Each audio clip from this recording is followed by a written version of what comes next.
Welcome to Liberal 12th Man Show. I'm the Liberal 12th Man, and I hope that you're all doing well out there. I am joined by the Irishman, and I am joined by JK as well today. The Irishman, how are you doing? Top of the morning. Top of the morning. Man, I wish we could say top of the league, but soon enough, we'll be looking possibly at that predicament. But all the same, JK, how are you doing? I'm all good, bro. All good. Good. How you guys too? Oh, yes. Pretty good, actually. It's one of those things where it's one of those days that you wake up, you think it's Friday, and it's only hump day. It's only Wednesday. Yeah, man. So the national break's taking time. Yeah, exactly. So there's a bunch of things going on, even with the news last night of Robbo getting hurt in a game.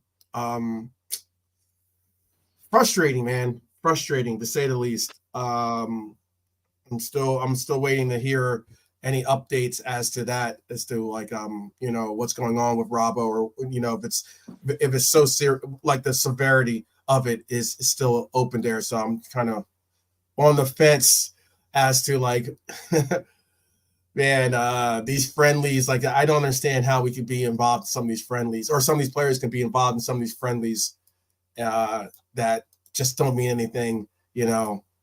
I know he got injured early in that game, somewhat early at least. So even if he was going to play just a few minutes, depending on whatever it was, but a lot of these games have seen our stars play full 90s in a lot of these games. If not, like Simicast, what did he play? 120 minutes? Didn't he play, Brian? Didn't he play 120 minutes or something like that in this last game? Oh, they went to extra time, yeah, against Georgia. I believe they lost, but yeah, they did. Did it go the whole way? Yeah. Mm-hmm. Yeah, it's tough. It's really tough, and it's one of those things where it's especially for Robbo, I'm just he's starting to finally find a little bit of form. He started, obviously it's an immense honor for him to be with Scotland. So and to be the captain of Scotland. So of course he's going to, there is no chill mode when it comes to to Robbo, when it comes to being engaged in the game and everything else. And you could tell that he had his head in his shirt just kind of devastated. So it's I'm hoping it's not serious, and I'm hoping that a speedy recovery from whatever it is, I'm hoping is the case. Robertson, the way he plays, he's a hamstring waiting to happen type of guy, because he goes from 0 to 100 in 1 second. He's that type of player. He's very energetic in spasms. He does it all of a sudden, bang. He goes where Virgil's more smooth. Is what he's a bit more laid back. Yeah. Virgil's looking at Robbo going, what are you up to, dude? You see it all the time. You just see Virgil just standing there, and he's just looking at Robbo going, man, what are you made of? What are you made of? Wasn't it Guardiola that said it? Or was it Mourinho? I think Mourinho said it. I nearly got sick after watching him for 90 minutes. He was on his touchline. He said, watching that kid run, the amount of, he said, I physically almost had to get sick myself. These guys thought you run a marathon, you run so hard you end up puking. He was saying, I nearly ended up puking just watching this guy. He just said, I've never seen anything like the energy. Just, this is what I've said about Robbo. He's not a Philip Lam that's going to go into midfield. He's not someone that can maybe slow down a bit and move in one and become a centre half. So he's very much still that guy. So he's having to play like that. I know not so much for us recently because of the way we changed our system, and he's not going on as much, but he's still kind of an attacking fullback. That's his natural game. And as you get towards 30 now, hamstring injuries basically did for Michael Owen by the time he was 22. Like JK says, he's that kind of guy that will do that. And then you do one badly and it's a bit of a slippery slope. So I think this was always the future for Robbo. You know, he was never going to be performing peak Robbo. What was that, 2020 peak Robbo kind of stuff? He was never going to be doing that when he was 32. So hopefully now he can get over this. But I think there's a general kind of he's on us. What do they call it? You know, like an incline. Mm-hmm. You know, and then you get to a point, and then I think he's getting to that kind of point now where Plateau. Yeah, maybe he might need to be replaced by a younger version sooner rather than later. Not you know, not in the summer, but I think he's someone who can't play like that all his life, and I think that's really kind of his best game, because no one's going to bring him in as a inverted player or a centre half, regardless of the fact that he's doing it for us. Oh, hey, love to be proven wrong, and he goes on to be, you know, play another 5 years for us as a centre half or something. But I think his game is more kind of like what JK said, it's all energy, explosive running and all of that. So I don't know. Yeah, I've always, that's what I've always thought about him. Some players are like that. That's just once that energy and that speed goes. But yeah, hamstrings on. Big worry. Yeah. It could be definitely a big worry. You know, it's kind of brought up this very somewhat related, I guess you could say, is that it's the reason why I do have this topic at hand. And it's not just simply because of, you know, obviously because of Robbo's injury and such, but because of a certain player that is currently working his way back from injury, and that is Trent. And the sheer fact of how we've utilized and had the blessings of having young Conor Bradley really be a essential piece of this team, and also be contributing. I don't think anyone had him contributing on the levels that he's been contributing at for this club, but gladly so. I think all of us are gladly accepting and appreciating it. But for that much, so I guess you could say, because it's now brought up I guess you could say a healthy debate. At least I hope it stays a healthy debate. That's at least what I hope that we'll maintain. I believe we will, because, you know, I know that the Mighty Rice Army out there is going to keep it polite and respectful, you know, as well as the panel respectful. But like, it now comes to this question of, hey, you know, do we, on the other side of the pitch, do we start Trent when he's fully healthy, or do we start Conor and, you know, and have Trent fight for his position once again? And that's a big question, I think, now, because it's something, again, you know, originally when I brought up this topic as being, or at least this topic as being a possible show inclusion, you know, I didn't want to make it seem like it was clickbait or anything like that crap, you know, or whatever, but it's more so is because it was trending, you know, because this question's out there apparently, and more so, you know, than not, it's out there from some notable names that have said that they would go this direction instead of the other. And I'm going to read to you guys in the chat and on the panel here a comment, okay, by one of our Liverpool legends, certainly. You know, I personally think that he's a Liverpool legend, at least, you know, and over here in America, he's a commentator / pundit on ESPN FC, which is like a big publication or big channel over here in America. And this is the question. Stevie Nichols this is what he had to say about it. Big up Philip, big up Jean Gray, Tracy, Stefano as well, by the way, in the chat, and all those that are joining us today. This is the statement, and let's see how you guys break this down. He says, quote, "I don't care who you support. Trent Alexander-Arnold isn't a good defender. Nichols, who spent more than a decade, obviously, at Liverpool, told ESPN FC.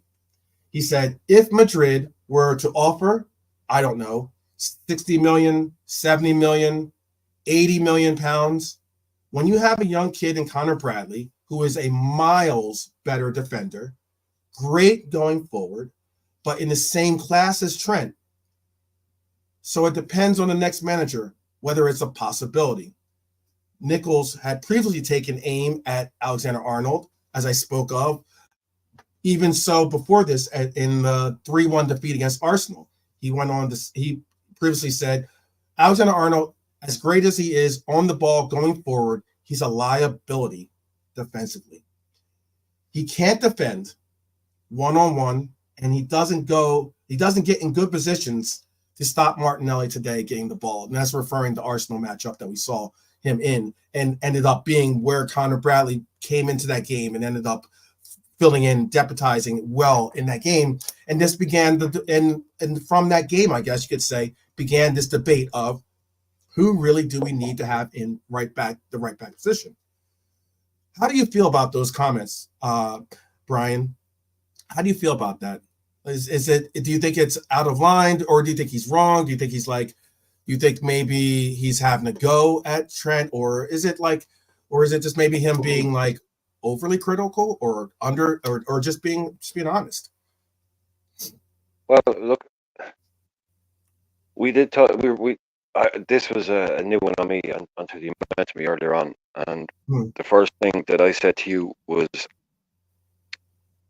he said it all in one go, but he hasn't said anything that I haven't heard Liverpool fans say about Trent. Basically, that he's not world's best defender. Mm-hmm. He's not great at defending. He's brilliant going forward, but even Trent will say he's not the best defender. Klopp will say, we all said that. So Stevie is really only saying what other people are saying, so I won't criticize him for that. He's also he's put then Conor Bradley into the mix, which is different. So I forget what he's saying about Trent defensively. People have been saying that about Trent for 4 or 5 years now, pretty much. Yes, yeah. So that's not really a new comment or a new opinion, really. So, but what Stevie is adding in there now is we should play, Bradley instead of him, which is kind of a newer version of this, where we didn't have something like that before. Mm-hmm. And then when I said to you, it's like, look, this isn't some guy on Twitter or some guy on Sky Sports News that used to play for Morecambe and Derby County. This is a guy who played fullback for Liverpool. Played hundreds of games, one of our best. So he's a guy that speaks from a position of strength. He literally done the job that he's criticized for. Right. So Stevie Nicol knows in that position too. In that position, right back than any of us. Right.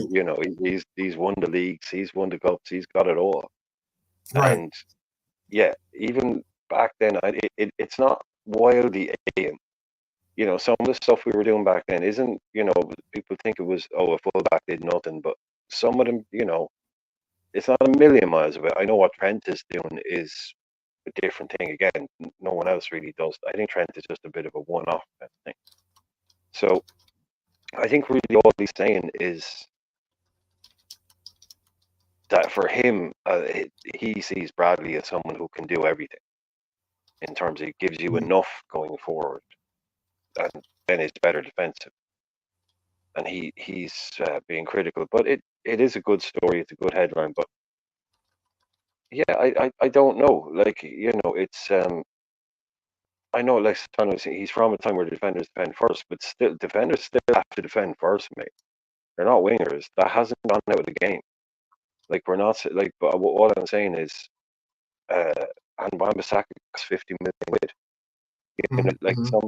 They weren't all donkeys that could only defend. I'm not saying this isn't 100 years ago. This is not that long ago. He played with world class players that could play forward. He's played with world class. So he's played against some of the best fullbacks of all time. That could do it getting forward. So he knows. I mean, definitely, it's a different game. But what Trent is doing is different as well. But I just see as just being as solid with Bradley at right back, Trent, but of course you'll lose some things that Trent give you. Mhm. So, you see, it's a conundrum for me. Trent is a really almost unanswerable question. Always said it. He's a problem and he's a solution. Mhm. He's Mhm. the next manager comes in. That's one of the main things on your plate. How are you Mhm. going to play him? How are you going to use him? Yeah. So it's a hell of a debate. It really is. It's because everything. Yeah, Bradley can do everything. Yeah. Trent is Trent. I mean, Trent is Trent. So vice captain, he's not holding benches. They say. Right. And so, for instance, I'll bring up this question. I will be adding, we will be taking on the comments and questions as well, especially towards the end of the segment. But I'll inject some of these questions too, real quick. Some of them that I think are very, very, very pertinent. And that's a good question that Stefano brings up here is, do you think that Alphonso Davies and Hakimi are better defenders? I don't. Hakimi is probably better one-on-one defender than Trent. Hmm. Yeah, definitely. Hakimi would be better, defensively, inverted commas, stats on, football manager kind of thing. He probably would be better. If you're looking that way, see, you watch him, he is more of a defender first and then fantastic getting forward. I think Alphonso Davies is one of those. Like Trent's a converted winger. He used to play in midfield as a kid. He used to play on the right. That's what he is, Alphonso Davies. Hmm. Another promising winger. When you play in a top team with huge amounts of possession, you can have someone like that. But I would say Hakimi probably just in a game of defensive fullback. Hakimi's probably better than Trent one-on-one. Yeah, just as quick. Okay. How about you? How about you, JK? Yeah, this whole Trent topic and everything like that with Conor Bradley and everything, it just came now because of the injury that happened. Hakimi, I haven't really watched too much of because I don't really watch Paris Saint-Germain. Alphonso Davies, they always saying that he's going to go to Real Madrid. So, as Stefano was saying in the comments, that Stevie Nicol comes from a time where defending was first and crossing the ball sometimes in a game comes second, where now football is the roles are reversed. The right back has to be an attacking right back. That's sort of everyone's sort of just looking at his game on that side of the game. That's why Wan-Bissaka don't look too good. He's more of a defensive sort of right back, where Trent he'd rather attack than play defensive, So, but for me, having Conor and Trent, I wouldn't chuck Trent in straight away anyway. It's going to take him a few weeks to get warmed up. So in that time, Bradley can play the game. So I've got no worry about that topic really. For me, the Robertson getting injured yesterday, maybe that means that Gomez won't be playing right back. He'll probably be playing left back. So for me, we need Bradley and Trent. We need Trent to come back quicker. I just feel we missed some of his. When we're deep, he can spring a ball 40 yards, 30 yards, bang, and we're attacking. I think we're missing that part of our game recently. Absolutely. You know what? It's almost similar to. I'll bring up Hylor's statement here. He goes on to say, it's a question of do you know the question about is it if it's a half full or half empty type glass. Kyle Walker said that Trent Alexander has a more accurate passing foot than De Bruyne. How do you use that to the best? How do you actually use that to the best of your of his capabilities? As in how do you get to utilize that weapon? The most and I've said time and time again when it comes to Trent, for me, it just means like I understand when people comment and say he's not the best defender. I think that he is a good defender, to be honest with you. I think that he can be a good defender. It's about when and where he engages, and he does have sometimes he can be out of position, but every player, every right back, every left back for a matter too, it's going to be chances are they're going to get beaten off the ball, no matter what player it is, they're going to possibly get beaten off the ball one way or another by the right wing or by the opposing left wing, because that's the reason why those players are right and left wings, because they're fast and able to get around these players, you know. So yes, you're probably going to have cases where you have this situation, but again, it goes back to what Stefano brought up earlier, in that, you know, and I think I did bring it up. If not, I'll make sure that I bring it up again.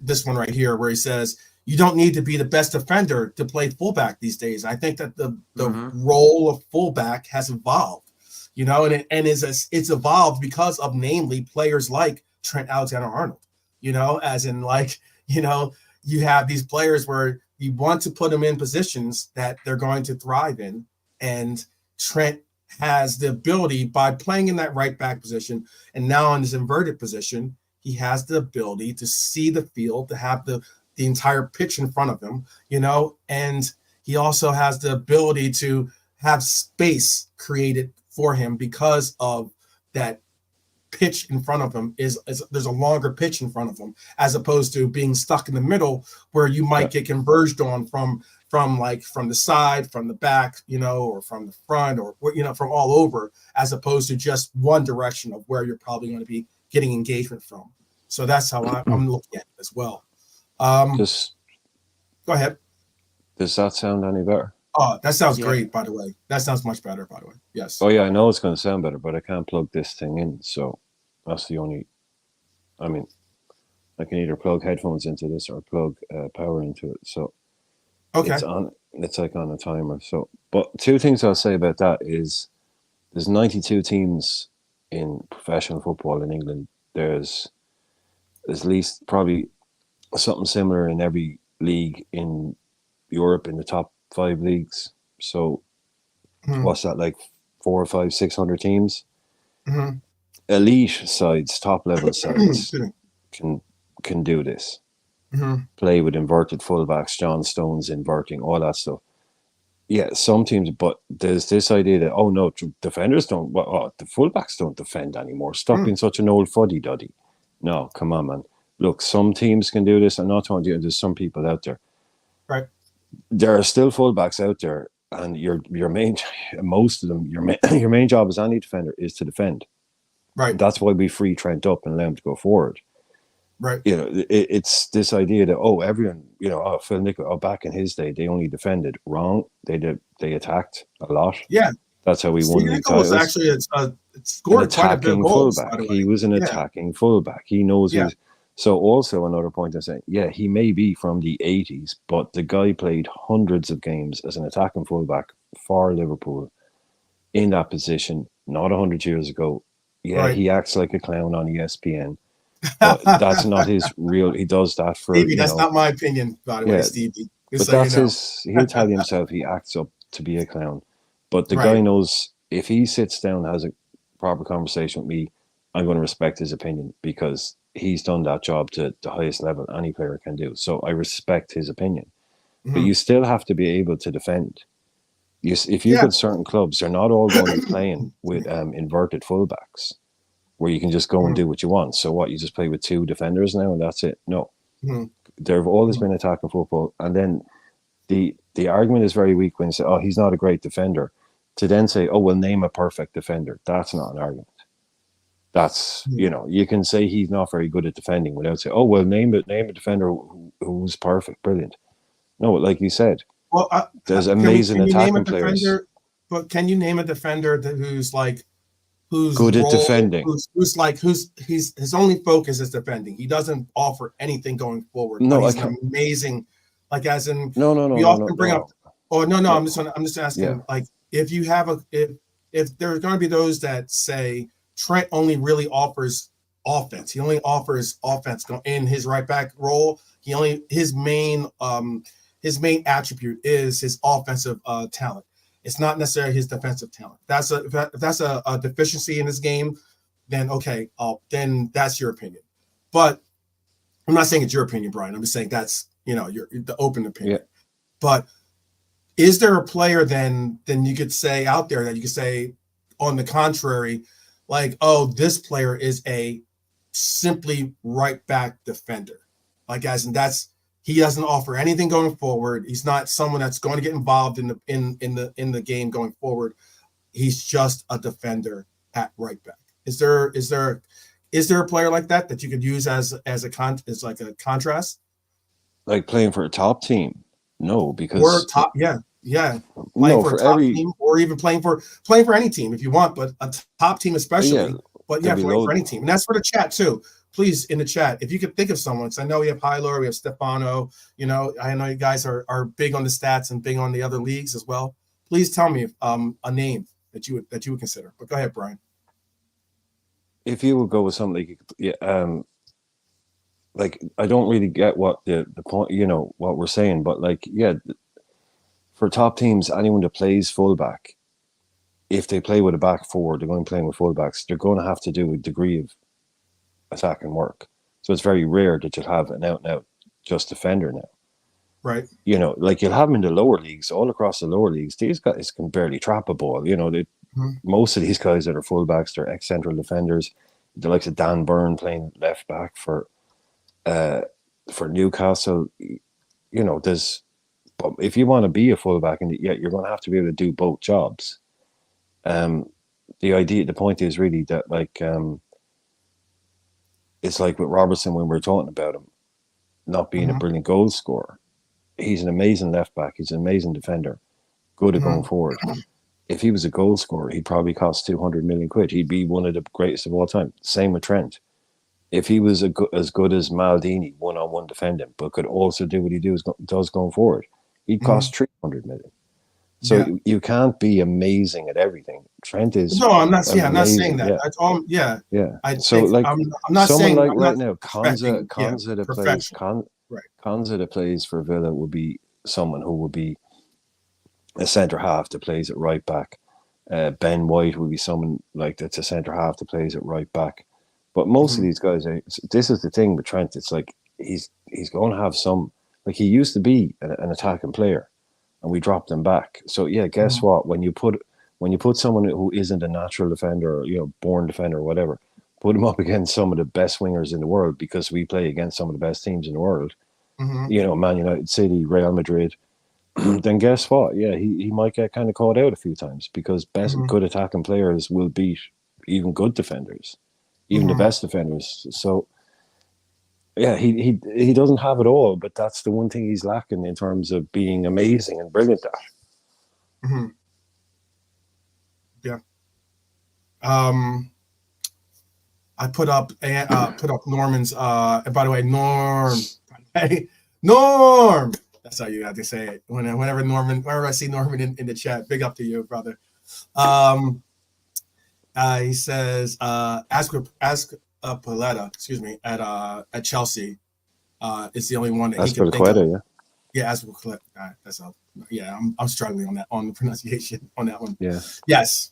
Amazing right back. Yeah, really and left talented. Back. And left back. Right. He played right and left. Played both. Right. He played both, but was a more defensive minded. Completely. Yeah. Unbeatable, almost unbeatable on his day, but could attack as well. But yeah, if you want to go for someone who was like Trent, but in reverse. That's what I was just saying. Is there another player out there? In reverse. Yeah. I was wondering if, because it's not completely out of the realm of questioning. Is there a player? I was just wondering, is there a player that you could say out there that still exists? Because I know that there were players more so like that in the yesteryears of the game. The right backs or the left backs primarily didn't really go forward that much as often as they do in today's game. But not saying that they didn't at all. I'm just saying that there were some that just primarily focused on playing right back defensively as opposed to getting involved in the offense. Yeah, the game is. Do you have a name that you can think of? Okay, Wan-Bissaka for me, I think he gives me defensive vibes. He don't really give me like he's going to beat 2-3 men and swing a beautiful ball in all the time. No. Trippier can do it. Kyle Walker, he runs up and down quite a lot. Yeah, quite a lot. Yeah, so then who else you got? You got Man United's right back is Wan-Bissaka. So Who else is the top teams? You got Ben White as right back. He's got a couple of assists. Reece James when he's not broken. Yeah, Reece James when he's not broken. Yeah. But Trent, for me, I think Trent. He was a corner. He was a center back. He was a center back though originally, wasn't he? I thought wasn't Reece James like? Yeah, Reece James kind of do it all. Yeah. He's one of those guys. He can kind of do it all. He's a bit blessed like that, but he's but that. His injury, his flaw. Yeah, unfortunately for him. Yeah, that's his thing his that lets Achilles him down. heel. Exactly, and that's the one you don't want. He'd trade probably half his talent just to have a fit season, good, decent fitness. Genuinely. Maybe new club. Well, that you never know, man. New club, maybe things change. You don't know. No, yeah, and look, Hyler, we're not.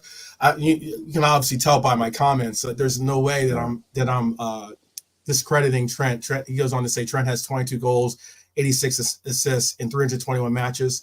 It's incredible the number of matches he's played for Liverpool. By the way, 321. That's incredible. Yeah. Do you want to know what I think? Just on a real base level, on a real base level, I just think we should put Trent back at right back and make him, an attacking right back, and then just take the pain.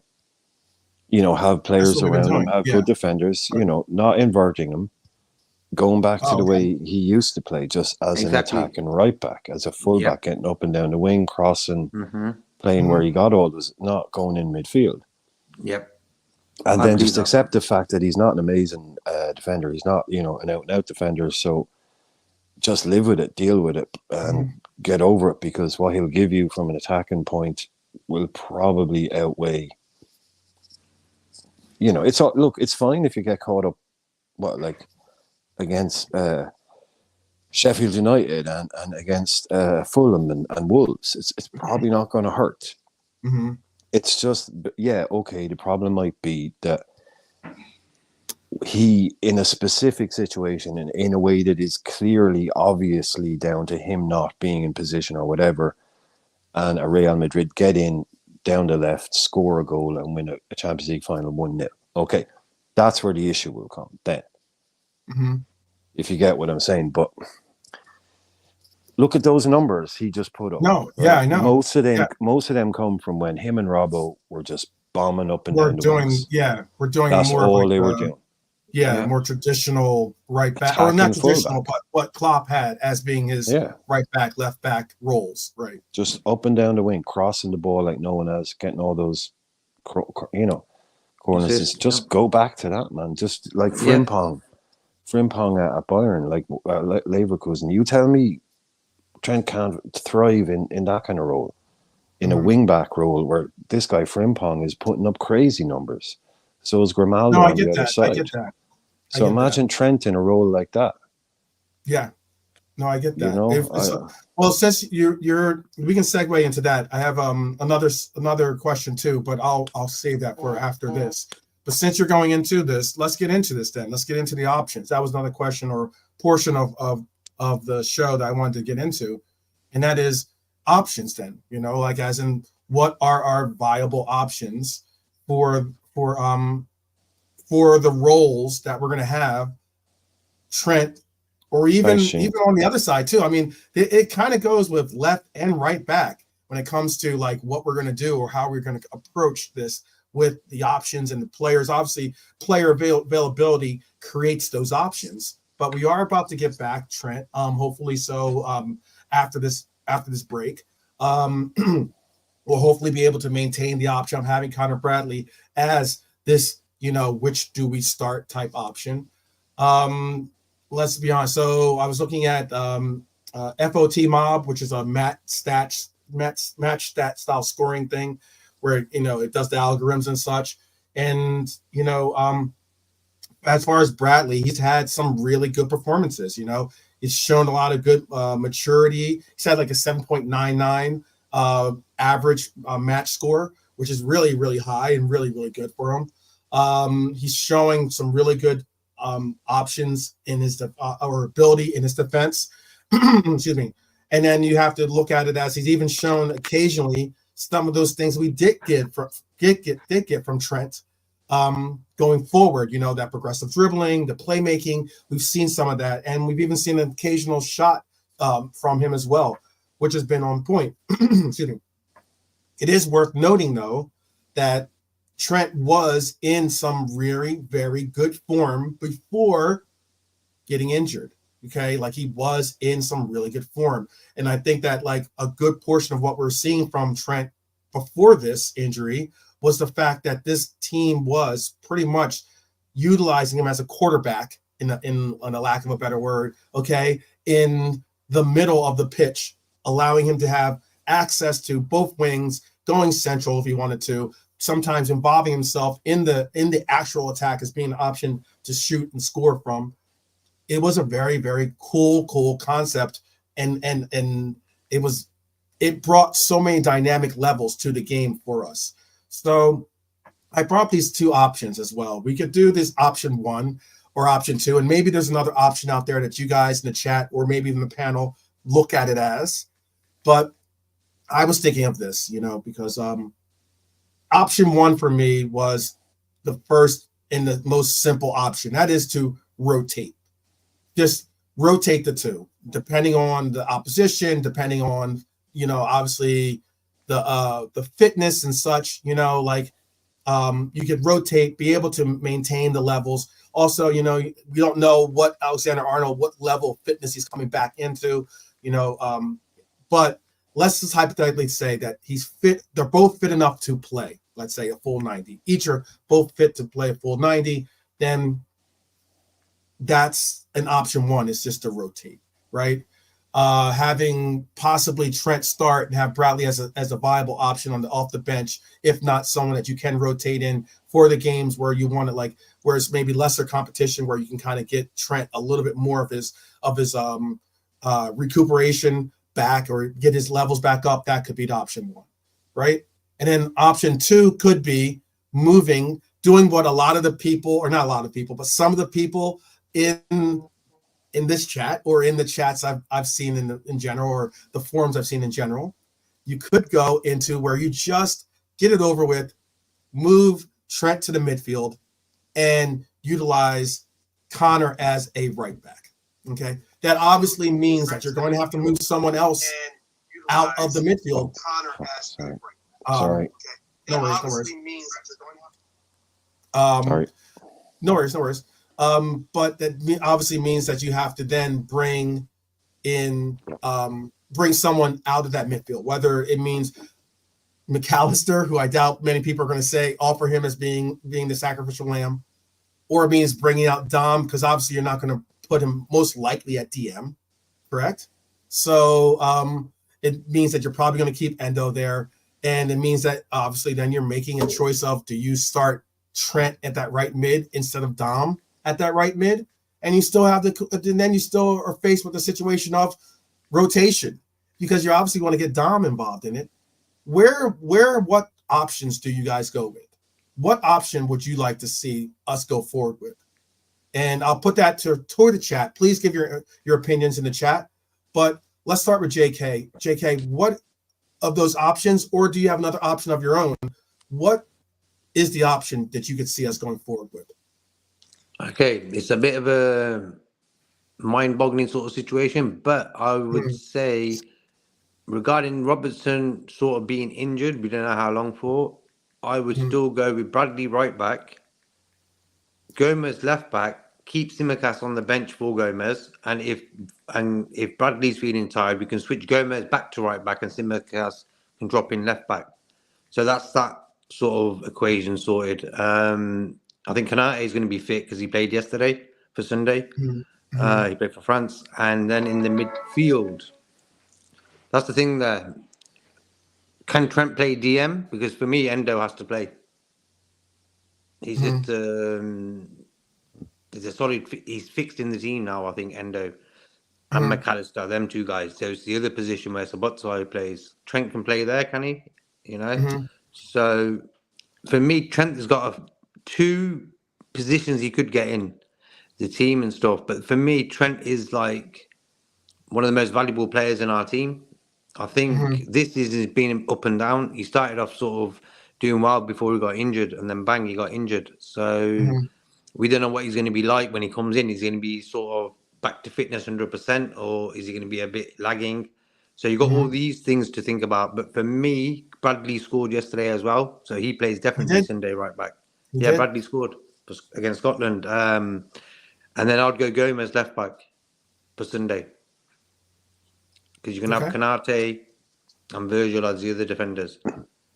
That's like going for the next 2 games at least, because we got Brighton. Well, we'll get into that. We'll get into that. Yeah, we'll get into that. I'm gonna bring up the fixtures. Yeah, before we get too deep into it. Yeah, I'm gonna bring up the fixtures so that we could kind of like map where and how we don't know the complete fitness levels of Trent, so I don't know if he can go full 90 or if we have to do what we've done with other players, which is give him 45 minutes or give him 60 minutes, and then rotate him out and then build up that tolerance of, or that stamina of going 60 to 80 to 90, something along 60 to 70 to 90, something along those lines. I was going to bring up before the Irishman goes, I was going to bring up some of these comments here. Jean Gray says she'd rotate the squad according to the opponent in front of us every time. The fact that we can keep our opponents guessing is what we have lacked for a long time, in her opinion. And it's something that is a great statement, because I think it's the question that I always bring up whenever I'm approached by this type of question when it comes to who we start or what we do with this club. And it's more of a question of the most simple fundamental block of reasoning whenever you're bringing up an answer is, what kind of team do you want? Do you want a team that you can adjust for your opponents, or do you want a team that your opponents have to adjust for you? That's the biggest question. And then I'll bring up this last one by Philip. Philip says he would rotate Bradley and Trent is the option. So he would rotate Bradley. He would give Bradley some starts, give Trent some starts, depending, I guess, on the actual opposition. And then last but not least, Hylor says, and more thing this season, how many times has Klopp changed his system and strategy from the first to the second half, which is, yes, that's important to note. He says, thank God for Gomez this season that has allowed this to happen in many times. Yes, the utility player for sure. Definitely have the utility for sure. Stefano agrees with you, Philip, too, by the way. So the Irishman, what you're going to add your 2 cents on this? Like, and there's always the option too. The third option is we just keep what we have, in the sense of just still allow for him to play this inverted role, for him to play the inverted role and utilize him as the inverted when we have the inverted role, him in the game, and then have Bradley be that more right back of old that we've seen Klopp utilize. So the Irishman, how are you looking at this? Which option would you go with? Which option would you go with? I'm going. Look, Bradley has done great, but once they're all fit, because JK was saying Endo starts, McAllister starts, the boy starts. I think you got to get Trent in as soon as possible. I think once he comes in, then that will be just the winding down of Bradley's influence. Gomez comes in. I think going forward, it's if Robbo's out, it's Gomez. It's the 2 boys in the middle. It's Trent. It's Endo, McAllister, and Szoboszlai, and Bradley then will come in and do different, half hour here and there. But I think the main plan should be to have everyone from what I would consider Robertson, Canade, Virgil, Trent, Endo, McAllister, Szoboszlai, Salah, Nunes, Diaz. That's our best. That's our best 11. That's our preferred starting 11. I believe. Right. I don't. Maybe a shout for one other thing in there, but that will be status quo as soon as possible for Klopp, because there's no real room for experimentation now. Like, you might be looking at Bradley because it's a Europa League game, and Right. it's I can see that, but it's not a demotion. It's not. It's Bradley can play that game. Let's just give Trent 90 minutes off. I don't know, but it comes back to, I think Trent comes in. We play this inverted thing until Klopp leaves, and he's going to live or die by it. And also, like someone was saying earlier on, it makes a big difference when Bradley was playing more as the traditional orthodox right back, whatever you want to say, just playing normal right back, and Gomez was going in and inverting. But that's also a completely different scenario then, because Gomez and Trent are completely different footballers, but they're both doing the inverted role at different times. So we play it differently even then. You know, Gomez isn't doing what Trent is doing mad stuff when he goes into the middle. You know, he's not hanging around. Right. So I don't see really any fundamental changes that Klopp wants to make. He wants these people back. You know, Bradley will do well now to play 2 more games maybe. Trent will come in, and then it'll be Bradley back on the bench. But again, knowing what not a weapon, you know, that's an insult though. He's not a weapon, but know what, you know, an option we have off the bench with him. That's where I want him. Coming on with 20 minutes to go. You know, if Trent needs to go off after 70 because he's tired, imagine him coming on for 20 at full tilt and just attacking down that right-hand side. You know, doing it more like that. I think Endo, that midfield has locked itself down for me, that 3. So I don't see Trent going in there in some way. You don't see him in the No, I don't see. You don't see him in the midfield really. No, I don't see that happening. So that's nailing it down even more at right back. Right. Exactly. You know, so it's going to push Bradley out, but it won't. Again, it's not but it isn't really any slight on anybody. It's just like, what a job you did, but you bring him in. Yeah, you bring him in as soon as he's ready. You bring him in, and Bradley goes and takes his spot back because Trent is just too good. Vice captain, man. Exactly. Exactly where I was about to go to. Exactly. I was about to say, you know, it sometimes it does make me like scratch my head as to wonder. I can understand that there's those critics out there of his defensive game and or, you know, they can get frustrated by some of his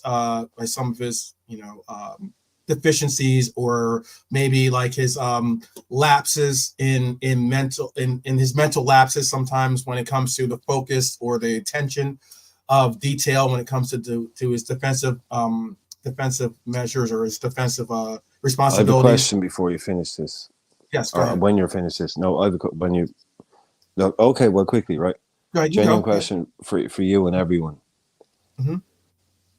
If, let's just say, hypothetical, first team meeting with the new manager, right? And he sits down and he's right, okay, Trent, goes through the thing. He's like, Trent, you're going to be my right back there, attacking right back. And we're doing this, and you're going to be, you know, that's what you're going to be doing for me, man. Everyone's sitting there, oh, great, brilliant. Do you think then an hour later, Trent is going up to the office and knocking on the door going, I don't want to play right back, I want to play in midfield? I think that his comments, I think the what's giving this any bit of gas to the fire basically has been reporters doing their job. Obviously, reporters do their job in the sense of they try to create controversy in a sense sometimes, but ask sometimes the difficult or sometimes the looming questions.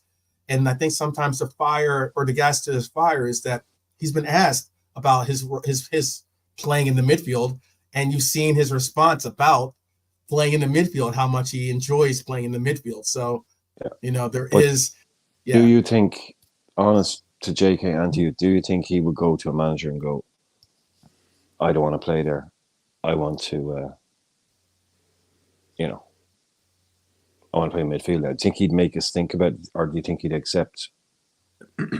I don't think he'd make us think about it. I don't. Go ahead, JK. You can answer. I think. Look, at the end of the day, when you've seen him with he's been playing right back under Klopp, and all of a sudden he's just dropping in midfield all the time. So the only way it would work if Trent played midfield, we were playing double pivot, where we got him and Endo playing as the sixes, and then say McAllister in front of them against, say, away at Real Madrid or something, then it could work. but I think he would do something. He would say something to the manager. Hey, I've outgrown the right back position. I want to play midfield. I think Trent wants to play midfield. And when you have that double pivot, by the way, when you're putting that double pivot, or does that mean that you're going to a back three and bring in a midfield, mid four, or is that you saying you're going to keep the pivot or keep them as like a left and a right, holding position, and then have maybe like a McAllister play a more like cam role or central midfielder role?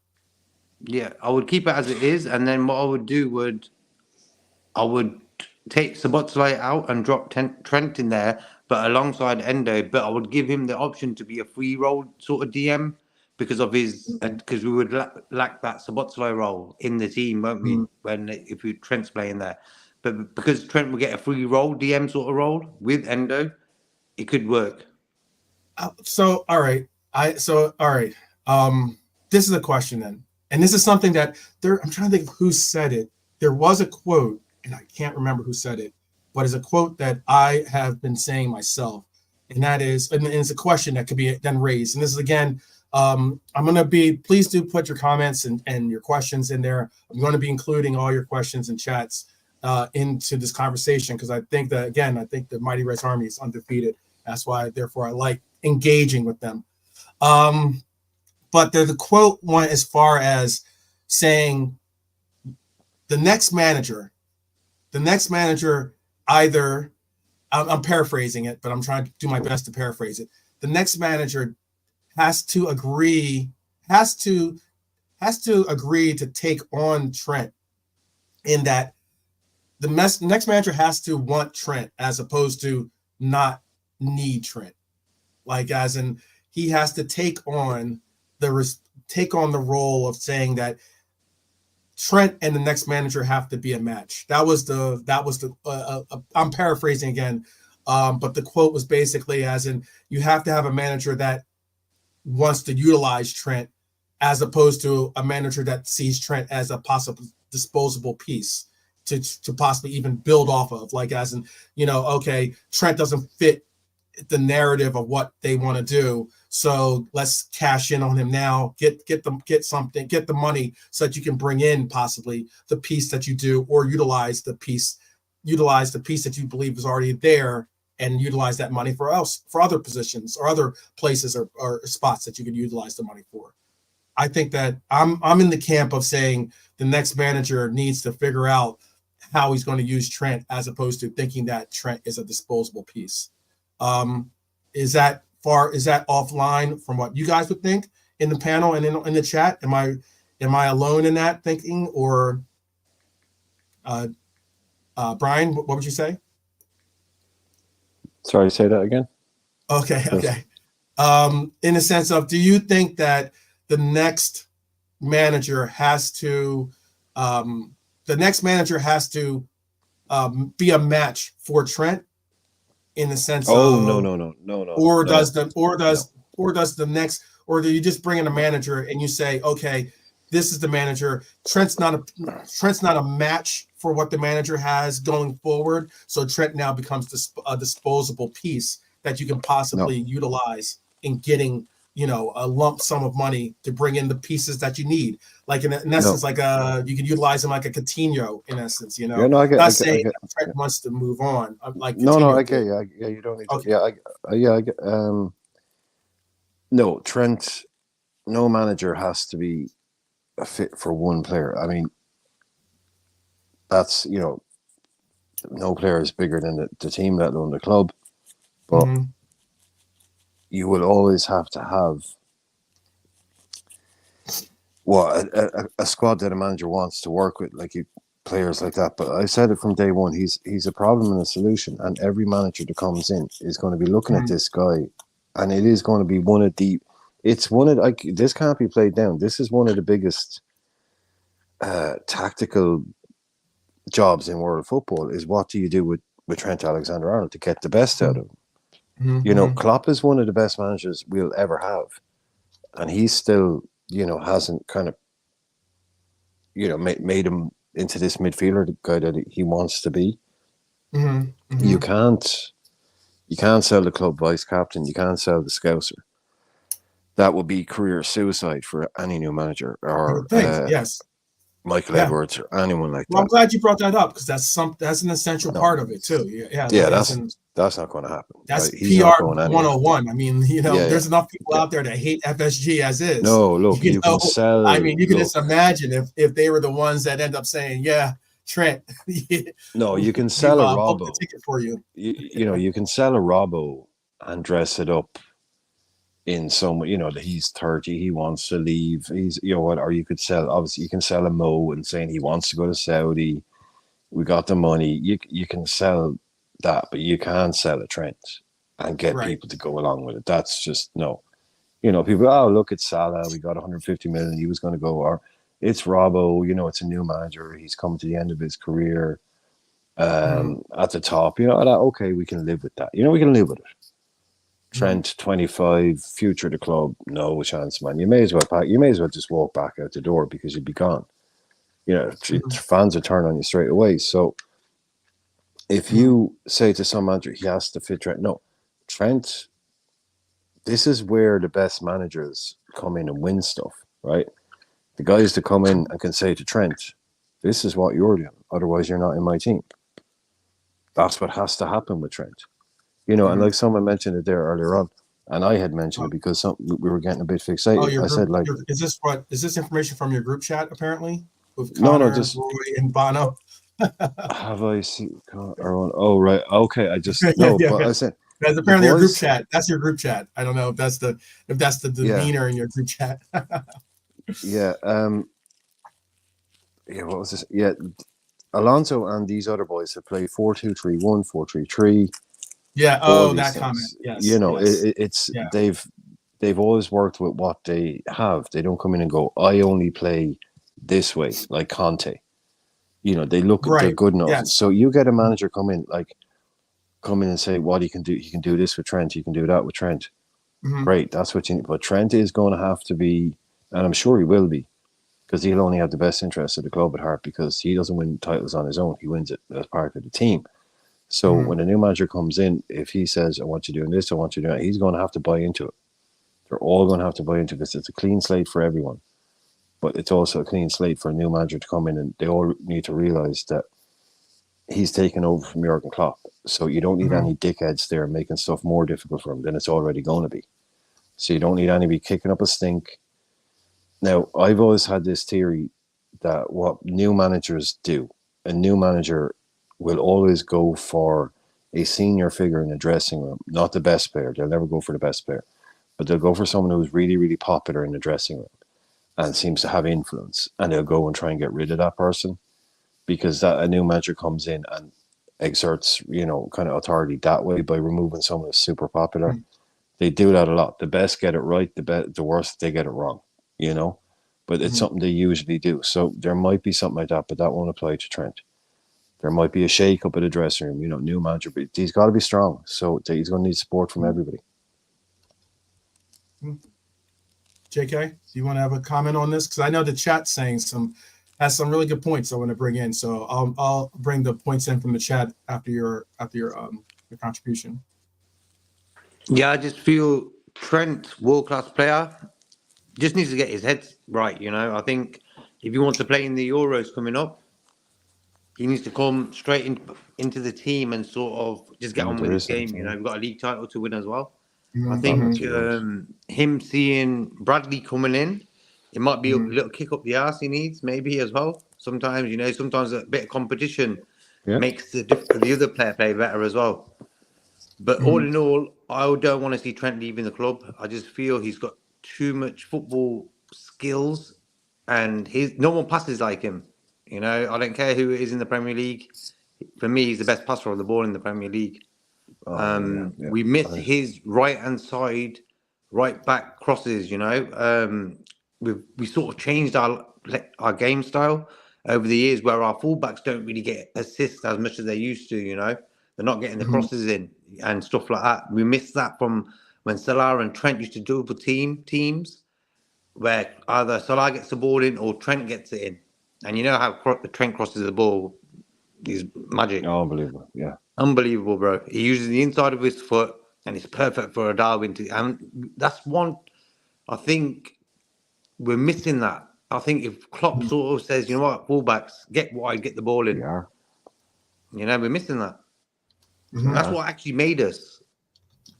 That actually 100%. that made us. And I think look at the assist numbers that Trent and Robertson have got. That's them years getting the ball wide, getting it in. Mhm. So let me bring in some of these comments too, because there's some really good comments in here. That's why we had those 3 workhorses in midfield, JK. That's the thing. People didn't like the 3 workhorses. Mm-hmm. You know, they didn't realize that without the 3 workhorses in midfield, That wasn't working, there's no Yeah. attacking fullbacks. Yeah. So they wanted not to bring the man up again and again, but they wanted Thiago. They said, because the basic idea was, well, look, they do that and they have 3 really average midfielders, right? Imagine what they could do. Changed too. But back right then, now. but they were saying, Mhm. so could you imagine how good that team would be if you just replaced one of the workhorses Mhm. with an amazing a more attacking midfielder? Imagine how good they'd be then. Mhm. Mhm. That was the real basic logic around it. And so everyone Right. wanted Thiago. They brought in Thiago. It didn't work because they didn't have as much. Those 3 guys just held the whole thing together. And Trent and Robbo could do whatever the hell they I wanted. don't know about that one. I would slightly disagree with that. I think, unfortunately for Thiago just didn't. There was in my opinion, I think there was a noticeable difference in when Thiago was a part of it. When he was healthy and fit, there was plenty to rave about. But when he was wasn't, fit unfortunately, fit for 6 months. enough. Yeah, but right. but it did give, like we say, it then took away one guy who was prepared to work. Right. No, I get that. Like it's why Thiago made the comment though that I learned how to run in this or whatever that in the sense of that kind of comment. He now what knew did they that, call it? The Brexit. They used to call it the Brexit midfield. Do you remember that? The Brexit midfield. Mhm. That's what everyone used to call it. That those 3 guys. It was like that's the midfield that you go out of Europe with that midfield. Yeah. So it didn't have to be whoever it was. We tried to up the creativity in the middle, but as soon as we did that, and now he inverts and all this. I just maybe it's simplistic, but Trent going down the right, doing what he used to do, the way he can cross the ball, the way he can pass the ball. Mm-hmm. Is he trying to over elaborate, make it to be this player that he isn't? I mean, if he isn't happy playing out wide and just creating 20 goals a season and scoring 5 goals a season, I don't know what would you be happy with? Like, yeah. True. It's very true. Very true. Well, let's move on then real quick because I was gonna a lot of what you said addressed what the chat had to bring up too, which was basically that workhorse mentality that you're talking about in the midfield. Has been replaced with more technical players now that are being asked to still provide some form of that workhorse, mentality, but to try to figure out the best way to utilize their technical abilities. I.e., McAllister or Dom. Obviously, both of them have very, very incredible offensive skills. Even if you go to Curtis Jones, who has become, in my opinion, like a regen of Ginny 2.0 possibly, in the sense of him being involved in the attack as well as being a workhorse in that midfield. Obviously we already know the workhorse style mentality of Endo in the 6. But it then goes on to the next topic that I was going to get into, and it goes into the question of, okay, well then with all said and done, we have some big signings that are big players that are in the last year or coming up into their last year of their contracts. Obviously, we have Virgil van Dijk on that list. We have Mohamed Salah on that list. Obviously, 2 players that are both in their 30s. The most notable difference between the third participant in that list, Trent, is that he's 25, right? 25 years old. So, so there's a big difference when you're dealing with, okay, what is the possible priority to you in these three players. And I was going to ask the chat, if you had to go, if you're going to have to make a phone call, let's say, or you're going to have to make a phone call to bring these players in, if you want to do it face-to-face, or if you want to do it on the phone, let's just make it easy. Okay, let's just make it easy and say we're doing it on the phone to make it easy. You know, who are you what phone calls are you making in order? Are you calling Salah first, Virgil second, Trent third, or, you know, as in a priority listing of who you think is your top priority? I know you're not calling Ghostbusters, since Stefano, since you just saw that movie, but who are you calling in order, like as in your priority? And I know it's a very simplistic. Don't get too wrapped up in the question in that way. Just saying who is your priority list in the three names I just mentioned. We'll go with JK. Do you want to go first on this one? Mm-hmm. I would get Salah done first because he'll be ready to go maybe in the summer. Okay. Virgil's captain, so and that is if you're even re-signing. Please say if you're re-signing them to an extension, or if you're willing to let them go as well. I wouldn't let none of them three go there, Trent, Virgil, or Salah. So, but for me, I think Trent could be a difficult one. Salah's would be the most difficult. Virgil shouldn't be no problem, because I think first year as captain, you want to be captain again next season and the season after, I would say. The Trent thing, he's vice captain. Does he want to be captain of Liverpool in the future? If he does, sign that contract. Salah, his figures again, he's hit the figures again this season. So for me, they all need to be signed ASAP. Oh, absolutely. Absolutely. You know, I mean, we can't, I'm asking this question because, you know, you can't make a conference call and say, hey, we're going to have all three of these guys on the phone. I mean, obviously this conversation is, you know, it's going to be made, is going to be made like as a priority type thing in essence and somewhat, you know, when it deals with the one-on-one exchange. Yeah. So the Irishman, you're up. Who are you calling in first? Speed dial. Trent. Okay. Get Trent, because the second you get Trent done, all these stupid Trent to Real Madrid stories are over. Yep. Okay, we're going to have to deal with the Salah out the door stories anyway. You might be giving him 1 year, you know, maybe, or allowing what happens. You know, I still wouldn't be surprised to see, you know, Jurgen Klopp and Mo Salah deciding that, you know, what better time to walk away? You know, what better time to say the end of my journey at Liverpool? You know, I was like, never say never in football. Anything can happen. Overnight, things can change. But so for me, he would be the last guy, Salah, because whatever's going to happen with him is going to happen. But Trent is the one that all these stupid rumors and stories are going on about. So get him done first.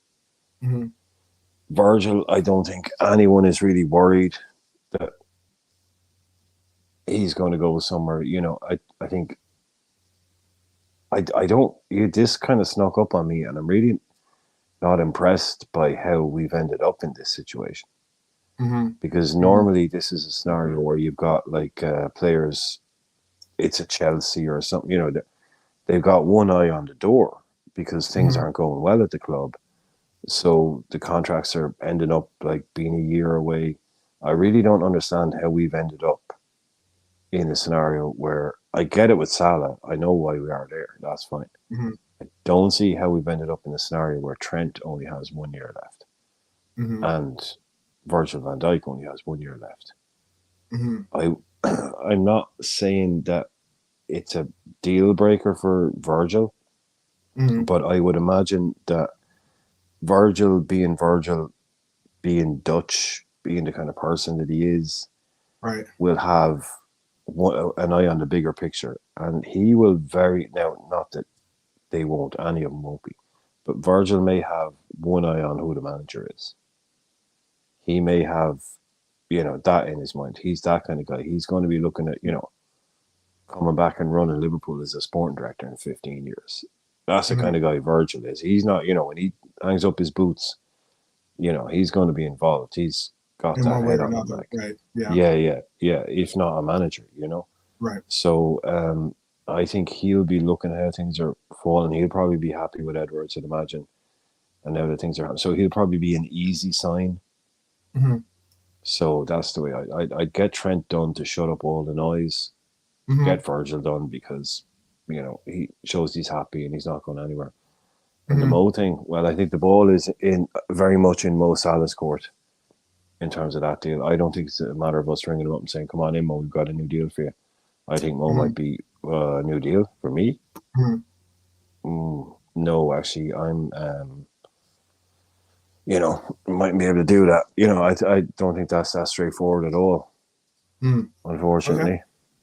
Okay. Yeah, I like it shows one of our Reds queens out there is not scared to make the tough decisions. Please in the chat would like to hear your priority list too, by the way. But it says Jean Grey says she would go Salah first in the door, BVD second, and then she would make the call to Trent, but all keeping them, all extending their deals to all of them in one way or another.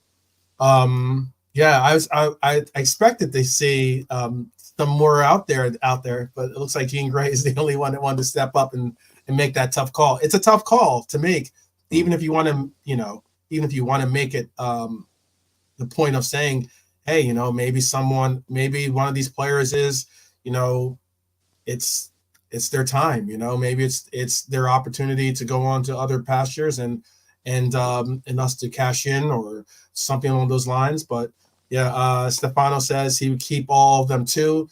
He would have Virgil as his top priority. So Virgil would be his top priority. It's interesting, very interesting. I think personally, it's, for myself, all three players, obviously three of our, very, very big players on our team. Me personally, I would make Trent the priority considering his age,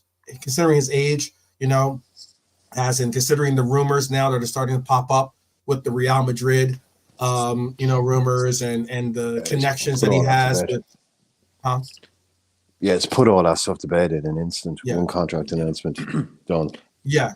I think that would really, as in, out of the interest of all three of those players, I just think that the biggest clamor or the biggest, distraction is coming from the Real Madrid talks of wanting Trent and people making the connections of, oh, well, his best friend plays there and they were, the whole nine and blah, blah, blah. Those connections, putting that to bed by getting a contract solidified with Trent to say you are our talisman, one of our talismans at least for this club. But I think they missed a trick. FSG missed a trick when they gave Klopp and Trent the captain armbands. They could have just dropped a contract right there. I think they missed a trick there. I feel, here, Virgil, here's the captain armband, and here's a new contract. Bang, it would have been done. I think they weren't really smart, and I don't like the way they've also did the Klopp thing. Klopp saying halfway through a title charge, I'm going to resign. Then the Edwards story. So for me, FSG haven't been really smart. Okay, they've got the new guy in. I don't know the Trent or the Klopp thing. Real quick, Brian. The Klopp thing to me, I don't think FSG had any real as in he didn't say, oh, this is going to be my. I mean, he'd already signed an extension, so I think the Klopp announcement was dropped on them somewhat, surprisingly so than anything. Considering I think that go ahead. Yeah, Klopp made this comment. He says, "I don't want to leave. I have to leave." So what's that all about? That comment there sort of is stayed with me. I'm thinking, what does he mean by that? I mean, we can all see that the guy is a little bit just burnt out. It's been a somewhat tiring. I think he's saying, JK, with that he means he doesn't want to be burnt out, but he is.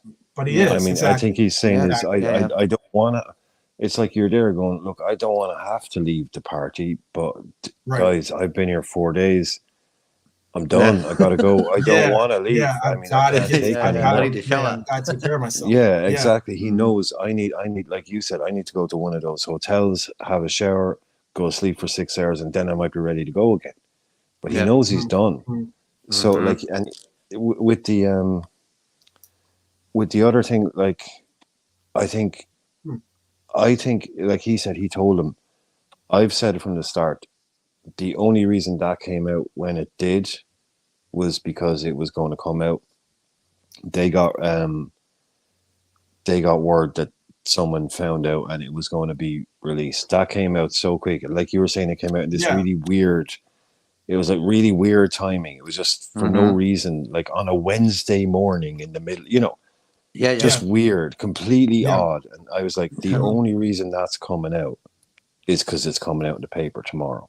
If they don't, that's the way I saw that. They were getting ahead of the curve on that one, because otherwise it's going to be on the back page of the freaking Daily Idiot tomorrow.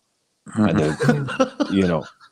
we're like that video. See how that high production interview, the whole thing. That was getting ahead of the curve. I think they wouldn't have done it in such a random moment unless they knew that's in tomorrow's paper. You're right. You're spot on. I think it had to be that, man, because like you said, Jacob, the timing was just so like, what the fuck, like now. It was one of those things where you're like, is it April Fool's Day? Like, guys, and that's what it was for me. Like, I was one of those situations where, like, check the date, I woke check the up calendar, having to look at the calendar to see, like, is someone having a laugh? Because realistically, I was like, this came out of left field. No one knew this, or at least no one was expecting this to be the case, especially not mid-season when you're the other thing, top of the league and you're going for these. Going for all four competitions. Like, where is this coming from? Like the other thing though, I just wanted to say is, and I'm not arguing with Jake here, but like we're saying that they should have been given the contract. They should have been given this contract. We kind of forget sometimes that players will tell their agents, nope, don't put that on the table in front of me at the moment.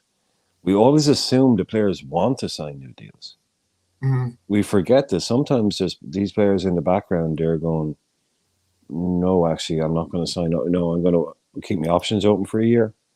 Like, they're not all Liverpool fans like us. Sometimes, it's actually the player that's like, no, I'm not signing yet. I want to wait and see, or I want to do that. It's their future they're thinking about as well. Someone like Salah, he's got a 4-year contract from Saudi, 500-600 grand a week, ready to go whenever he wants it. We must also remember, it's not just, we didn't offer him a deal. Sometimes it's just like the agents are like, no, he's not interested in signing anything. He's not interested. Yeah. I don't think that's again, just with Trent. I don't think that's the case with Trent at all. But I do, I will reiterate. I think it's very strange. But JK, sorry, Jake, but JK, I'm interested. Don't you think it's really poor for us to have ended up in a situation where Trent has a year left on his deal? Forget the older guys. Right? But for Trent, what happened there? Yep. Well, and I think the only reason I was saying do you think it could? Oh, sorry, JK. Go ahead. No, it was just the captain's armbands thing. Like when Virgil came captain, he's captain at Liverpool, so you would think he wants to stay another 2-3 years minimum. Right. That's the only reason why I was saying that. Which made me think maybe we did offer him, and he said, "Hold that." That's what I was thinking, because we almost instantly assumed, like, because that made sense to me. Contract, new captain, new contract. Yeah, right. But maybe he said, "Let's just chill on the new contract thing." No, I'm cool. It's Verge, man. It's Verge. He's going to watch the lay of the land. He's going to have it all planned out. He's going to know what the crack is. So again, like I said, never say never in football, So but with the Trent thing, it was negligence at this stage, almost, to be that close to be able to go, well, he could go for free in a year. Because they always want these guys on 2 years. That's what they want. They always want them on 2. They never want them going below 2 years. And that would just be sort of average players. So for Trent to end up there, I'd like to know what's gone on there. Yep. It's true. I just feel that he's at that age now, Trent, where he sees, like, he's into fashion and this, that, and the other. He's at that age where other things than football are not I wouldn't say priority, but he's other things that have got his attention. Interests. Other interests. And I think sometimes people don't really understand that he's a young guy. He ain't like 32. He's about 25, 24, 25. He's been playing football since he was a kid. So he hasn't had that sort of phase in his life where he can go party and whatever, drink and this, that, and the other. So he's always had a strict regime. And I think sometimes us fans moaning about Trent, people don't understand that. Like, he is actually a young guy who's probably can get a lot of girls and he can do whatever he wants, So I think you got to chill on him. I think this season, when it's finished, if he can help us anyhow get that league title, we're happy. And sign that contract at the end of the season, that'd be good. I can understand your comments about the armband is a major thing. The vice captaincy, the captaincy, obviously very important symbolic gestures as well to show your loyalty to the player and such. But I mean, that's also Klopp making those decisions. That's not FSG making those decisions. So we do have to keep that in mind. And I think maybe also at the time when they were making those decisions, they also didn't most likely have the notion that this coach was going to be quitting or announcing his retirement, his early retirement from the contract, that was already on the table for him. So I don't know if I can understand the connections of putting the armband in there as being this will be an opportune time to offer this. This could be FSG saying, oh, okay, cool. You're going to make these guys, the future faces of this team. Cool. Let's get them these contract extensions right now to say to even further validate their new positions with the club. But I know that but I just know that that's a situation where FSG didn't necessarily say you need to make Virgil captain or you need to make this guy captain. That's not them. That's nothing to do with them. Yeah. Just quickly, bro. I think another thing I didn't really like what FSG did was Klopp said he's going. Within a month or so, Edwards is right back in there. It was like a lot of people know that Klopp and Edwards didn't really see eye to eye. That's what they say. We don't know, but I get that. The timing of everything. Come on, man. It's a little bit. Yeah, but I'm not trying to be an FSG apologist, but I'm just saying I get that. But there is a lot going on. There's a lot going on in these scenarios. In that, again, none of us had Klopp leaving.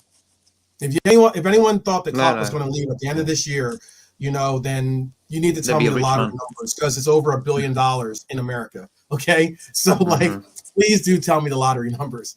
All right, but when it comes to FSG isn't doesn't have a crystal ball either. So they're going to make some bad decisions, or they're going to maybe drag their feet on some things that we thought they maybe should have been more proactive on. That I don't have a problem with debating or discussing, but I just think that I don't think Klopp that was given what he wanted, right? Yeah. He was given Edwards left, and Klopp was given what he wanted. He came in, and Edwards was the guy. Not like he was handed footballers and said, "Here, Michael, pick this guy. You don't have a choice." Right. Edwards had more influence or whatever. And as they went along, Klopp wanted, as they do, the drummer wants to write more songs, the bass player wants to sing the odd song. Now that they're a big band now, so Klopp decides he wants a little bit more in terms of, picking the players, and Edwards is like, well, dude, that's not how the process goes. That's how we do it. That's how it's worked. So of course, Clash. No, sorry, of course, Clash. Clash comes along. And Klopp is like, well, look, I've proven myself. So yeah, Edwards leaves. Klopp gets more power. Gets it. Gets to pick. You know, he brings in Jorg Schmadtke as well. He gets to pick his guy after Ward bails. Now that's another story. What happened there? Yeah. You know? No. Yeah. I mean, Ward is like lined up for that job for a year. He didn't get it overnight. You know, he didn't find out he was getting it tomorrow and then have to start next Monday. You know, it's like, and then 3 months in, it's like, nah, can't do this. That's more interesting to me. But anyways, I mean, that might show that could show the dynamics between you know, the coach's influence, the coach's influence, the coach's influence and the sporting director's influence of who has the final, you know, who has the overwhelming, you know, determining. Well, that will, when we talk about FSG not getting involved and this, you know, in the day to day and all that, but that is where they will get involved. Then is by saying, you know, who has to say on that. So who we signed a check for. Right. Jurgen says, I want this left winger. Michael says, we want this left winger. Well, at the end of the day, you know, if you're asking for their final submission, we signed a check for Michael. Well, I think that answer was like, so for us, it was like Hogan in that role, you know. It was like, Billy Hogan. It was Billy Hogan ran us on the ground. On the ground, Billy Hogan ran Liverpool 100%. Right, and that's why, like, you know, I can see Jean Grey's comment. I'll bring up that her comment as well. But like, I know that Hogan reported to basically Edwards is taking over. Basically, Edwards is taking over like Hogan's role. Basically, yes, at Liverpool. But yet it's going to be him being more on site. He's not going to be in Boston, you know. He'll be Hogan lived in Billy Hogan moved to Liverpool. Hogan, last 6 years he lived in Liverpool. So, but Edwards has come in and become football guy for all of FSG, not just Liverpool. Right. Whereas Hogan was running Liverpool, so it was Jurgen would report to Hogan. Hogan would go up to Tom Werner. And then Werner would report to John Henry. So that was the chain there. But actually, people don't like the guy that actually literally ran the club was Billy Hogan for the last 6-7 years. Well, that's why too, though. I was just going to bring up though. That's why, you know, he goes to quite a few games actually too. Oh, so lives like, you know, here. Or lives there. So there. like, you know, like Lock, often stock. you hear the clamor of saying, oh well, like, you know, John Henry doesn't show up at any of the games, you know, and I'm like, look, he has representation there because Billy's there, exactly. Of the face, you know, of one of the people that make the major decisions is there physically. Exactly. Yeah, he is. Exactly. That's his job. Edwards. But people sometimes would mix up, or not mix up, but would bring those points out of like saying, oh well, you know, John Henry doesn't care about this club. He's never here, and he's not doing this and not doing that. FSG out, blah blah blah. And I'm just like, look, you know, that's not an accurate narrative. What would Boston Red Sox fans say if John Henry moved to Liverpool? Come on, you know, it's like, so he's not. It's big that we had representation on the ground. We have so Edwards coming back in, I think, is a move that the conspiracy here seems to be the conspiracy. What's going on, right? Read the comment. I don't believe in conspiracy. Jean Grey's said the whole like she says LOC apparently or allegedly when Jude fell through, Klopp heard about Edwards and lost it and said he's out. And that was something that's you know, an alleged story of taking it. I don't know how much to, you know, how much that is accurate or what it is or such. But you know, Edwards, that happened 9 months later. Like Edwards being announced as coming back was only confirmed after we sorted and negotiated with him on that. Right, exactly. You know, so that's only. And it was already after he'd made the announcement that he was leaving. You know. Yeah, like Bellingham happened 9 months ago and a year after Edwards left. Right. So Bellingham had nothing to do with Edwards, and then the next day to hear he's coming back in. No, it was like 9 months later. So I'm not saying Jean. I'm just saying.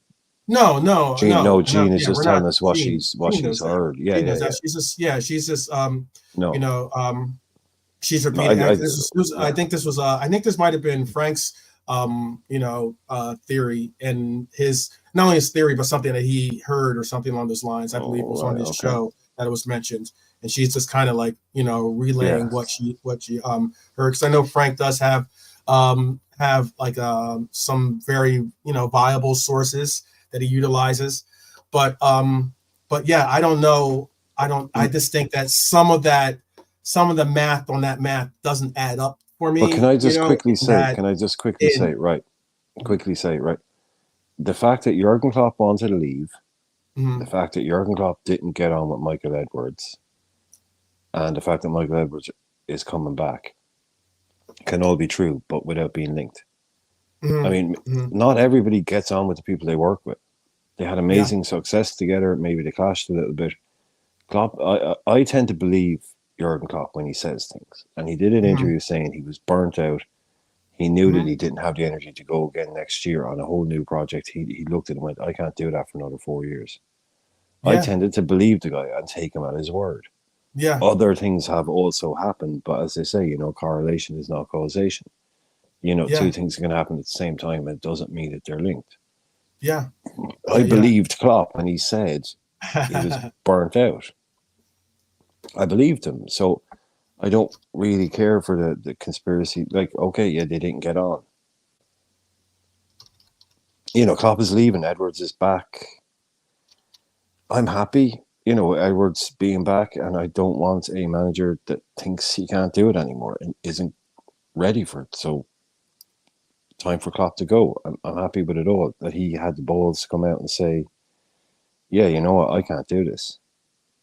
I can't. Most managers would never have the kind of trust, the level. Like, this is a guy, right?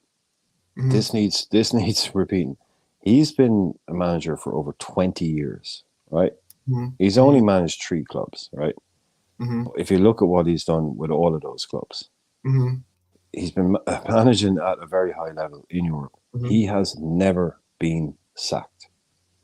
Jurgen Klopp has never been sacked by a football club. And when he walks away on his own, he will not have been sacked by Liverpool. Right. Because this is right here. Mercy Red. Right. Mercy Red is also, just to help or just to contribute to something that you're saying, is that truly in the timeline, Edwards rejected the first approach and Klopp had already announced he was leaving.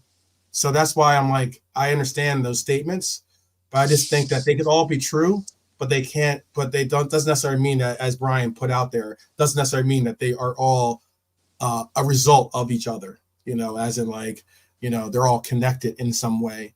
I don't think that that's the case, to be honest with you. Go ahead, Brian. I'm sorry. I didn't mean to. No, it's just fine. What he was saying, it's just like Klopp, he goes on his own terms, is what I'm saying. I think he goes on his own terms too. Yeah. Yeah. Like, you look at all the people out there, the greatest managers of all time, players that to have never been sacked and because I said this a while ago, that we speak about, we didn't realize how privileged we were. And this was before Klopp announced he was leaving, where people would say, well, maybe in 2 seasons we can do this, because Klopp can do this. It's like the idea of just knowing that your manager was still going to be there in 2 years. Yeah. At a top club. Yeah. At a top club, you lose 4 games in a row. Your head's on the chopping block. We had this stability, this incredible stability with Klopp. Thinking, no, you can plan for 2 years. You can plan for Bradley and a McConnell, because he's going to be here and do yada yada yada. Because we had it for so long. We didn't realize how abnormal that is. You go to Chelsea, you lose a couple of games. You go to Arsenal, you lose a couple of games. You're top of the bookies odds to get sacked. We didn't realize how good we had it with Klopp in terms of that stability and security. And we're back in the fire now. Back in the fire now. The new manager has a bad 6 months. Ooh-wee. Yeah. To make it all, no. I mean, like, look, we can say this much. I mean, it helped that we had such an incredible coach in Klopp. The last time we made a decision, I mean, Klopp was a appointment that came in, I wouldn't say mid-season, but already in a season already in progress. You know, he took over a club that, you know, had already gone through summer, had already gone through all their summer transfers and as such. Came in October of 2015, correct? Right. So like you know, we were already in the season, you know, so he had to make what was due. Fortunately, by making this announcement the way he did, this next coach is going to have at least an idea of a summer to figure out what's direction, who's going to have these uncomfortable conversations with some players, some very uncomfortable conversations for some of us as Reds that have these players maybe more highly rated or more beloved, or you know, or have a connection to some of these players that might not be the future vision of the next coach that we have, because there's no guarantee. You know, I know a lot of the discussion in the chat was Alonso this, Alonso that. There's no real, you know, definitive definition of what coach we even go with, to be honest with you. You know, there's other coaches in there that could go and it could be a completely different conversation that you're having, you know, with direction of what he wants, what that manager wants to do. And again, so I wanted to bring up something too. So I said I was going to bring up the fixtures before we land this plane, because we are a little bit past the 90-minute mark here. These are the games that we have coming up after the break, okay? And we have, let's just say that these players are, again, you know, going with the topic at hand, the original topic at hand. Oh, Stefano. What did he say? Oh, you dirty, but that is a horrible question. I see the hypothetical. I see the hypothetical. I started the hypothetical. I'll ask that after my question. Okay. Or after my segment here. But again, we have a home matchup against Brighton coming up on the 31st, and then this Sunday. And then we have another home matchup against Sheffield United after that on the 4th. And then we have, again, another return fixture to geriatric Trafford, Old Trafford. We have another return matchup. He's been trying it for about 2 years now. It'll land eventually. It'll land eventually. That's what I'm going to call it from now. We have a return fixture to face off against Manchester United in a revenge matchup. I say I've been putting it as like you know, we're talking about movies, The Princess's Bride. If anyone's seen The Princess's Bride, the Princess Bride. The Prince. What did I say? You were saying Princess's Bride. It's the Princess Bride. The Princess. Bride, yeah, no, the Princess. Bride. Not Princess as in princess. Yes, the Princess. Yeah, it is. It's the Princess. Excuse me, Bride. the Princess. Yeah, the Princess. No, Princess Bride. Not Princess. It's the Princess Bride. Okay. Okay. Yeah. All right. Don't F with that movie, okay? That's don't F with that movie. Well, yeah, it was, okay. Okay. Princess. Okay. And you made fun of Yankee candles? Listen, man. Listen. I know. Too funny. Billy Crystal, Andre the Giant, some of the best comic performances out. Like the guy that played, Randy Patinkin. They got, oh man, one of the funniest movies of all time. That's just a perfect film. Yeah, The Princess Bride is perfect. Bride. It has Andre the Giant in it, for God's sake. Playing Fezzik. What a movie! What a movie! Stefano's never seen it. That's surprising. Oh yes, man. Stefano, you got it. That's a classic. Me and my sister. That's like, it's not just classic. My favorite movie, but it's like me and my sister's favorite movie as well. It's like, oh man, and I mean it's Peter Falk, it's Columbo reading the book I mean, how much more perfect can that movie be? Yeah. It's got freaking Columbo in it and Andre the Giant, and they're not even the main characters. Yeah. Yeah. Well, I was going to do Montoya. Yes, we had to have a Montoya style settings. We have to have Montoya settings in the sense of, like, you know, if if the FA Cup was our father, and like we had to say something, or the quad was our father. You've killed my father, the quad. Prepare to die. Prepare to die. Exactly. Yeah. That's what we have to have in the settings for that Manchester United matchup. But again, with these three matchups, do you start Trent in the Liverpool matchup against Brighton if he's healthy? Do you start him in that chef? Do you start him for all three of those games? Do you possibly, rotate him maybe for the Sheffield United game? You start Bradley, and then you possibly bring him in for a full 90 against Manchester United, or what would be your train? And tell me your train of thought, and tell me in those three fixtures, who do you start in those three fixtures? Do you start Trent, or Conor? What do you do? And I'm asking the chat. I'll ask JK first on the panel, and then I'll go to Brian. But in the chat, tell me, and then I'll bring up your comments after we get Brian's comment as well. JK, what would be your for those three fixtures? What would you go as? Just quickly, as in I'll go start. Bradley. Bench start. Yeah. Yeah, I'm going with Bradley starting because of he's fit.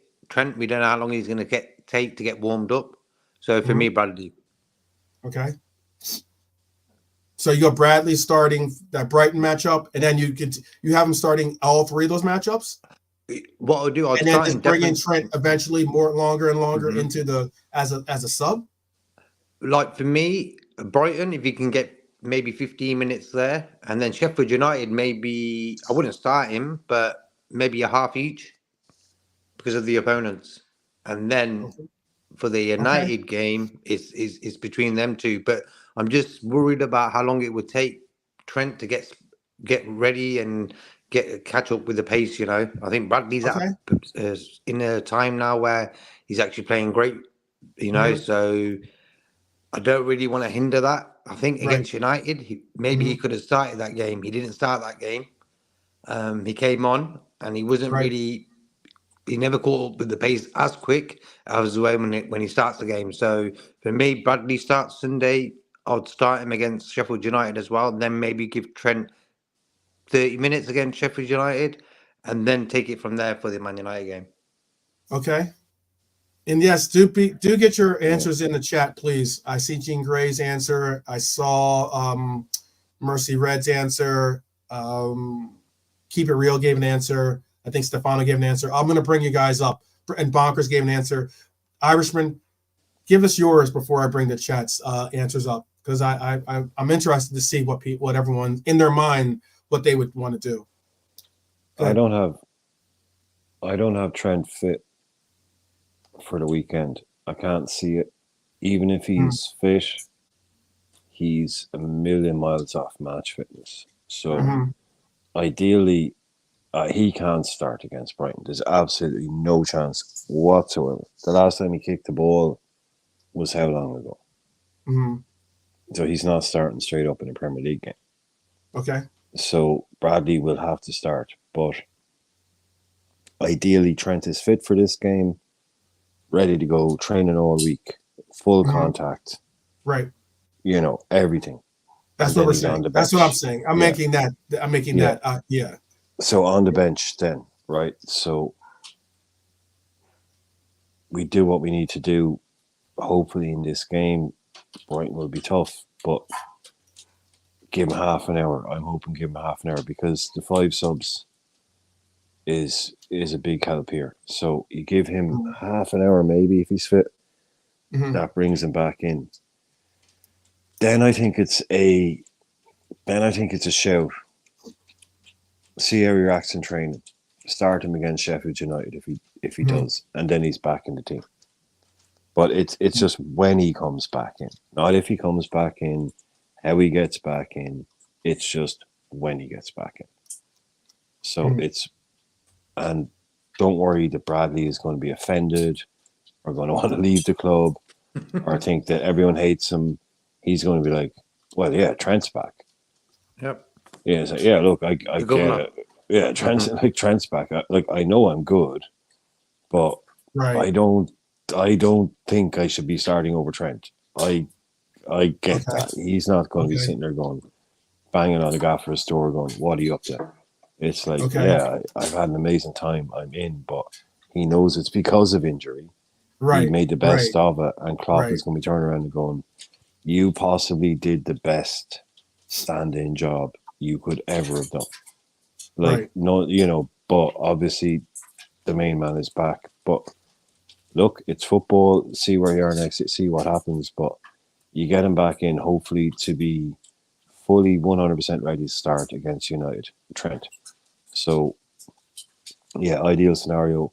Minutes against Brighton, more minutes against Sheffield United, if not a start, and then a start against United at Old Trafford. So, yeah, that's the way I'd want it.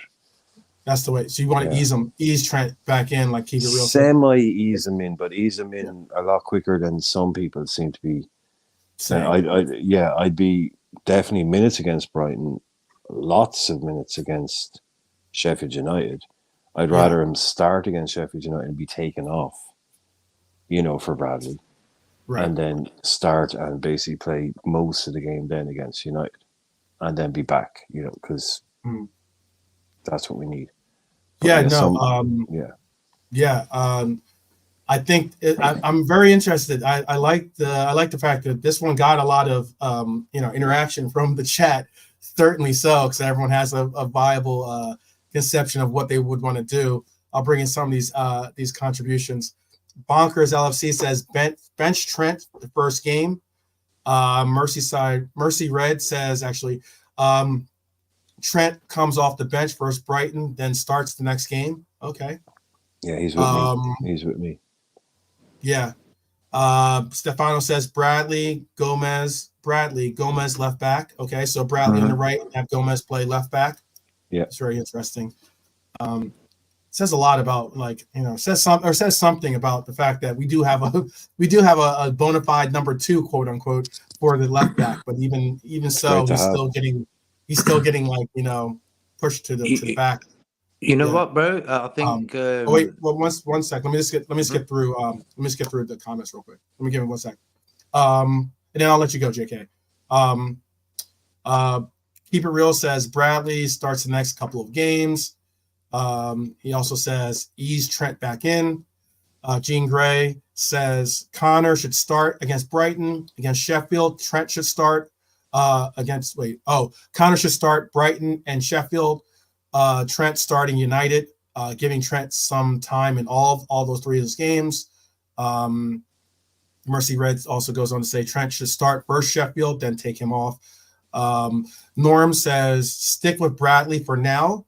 I guess he's saying, somewhat of like as in eventually Trent will regain the starting position, but maybe that's just affected by his level of fitness. And then let's see, make sure I got them all in here. Bradley, Brighton, Sheffield, Trent sub for both. And Stefano finally says there's a bunch of comments, 2 more comments I'll get into. Bradley's confidence is high, too high also after that wonderful goal last night, so you can't really take it away from him. And Connor should start the next 2 games and give Trent some time in both. Then a big decision on which would start for the United game is up. Yeah. And then final comment here is honestly says comeback dates around the visit to Manchester United on April 7th is realistic for Trent Alexander-Arnold in his opinion. So again, you were going to say, JK, real quick. Go ahead. Yeah, I was going to say that. See what happened with Trent? He got injured and they rushed him back because they didn't know where Bradley is at. But what happened? Bradley sort of went on and sort of done pretty well. So I think now they've gave Trent that time to actually get fit. They haven't sort of rushed him back for the last few weeks because Bradley's been doing a stern job, So I think the first time when Trent came back was because they didn't know where we were at with Bradley. Was he going to do a good job or not, And plus we had Tsimikas and Robertson injured. That's all I thought. I get what you're saying, yeah. Sorry. And honestly says that's not his opinion. That's what the reports he's read are saying, at least. Okay. And what I think one thing that maybe I'm not saying that maybe some people are overlooking is the sheer fact of what we did when Trent had the knee injury and he came back. It wasn't a question. He got to start, in front of, despite, coming back from injury, maybe not necessarily being to complete full fitness. He had taken part in training. He had, I guess, in training, there have been measures by the medical staff saying what they believe he could offer and bring. There's also, the evaluation by the coach saying what he believes and how he feels, and he most likely did have conversation with the player as well to kind of get a read on what he was feeling and thinking. But for that Arsenal matchup, we did where he actually ended up re-injuring himself. We did see him get reintroduced into the lineup, despite the fact that Conor was there as a viable option.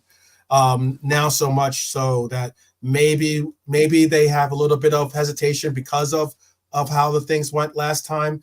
The involvement of how they brought about bringing Trent back in.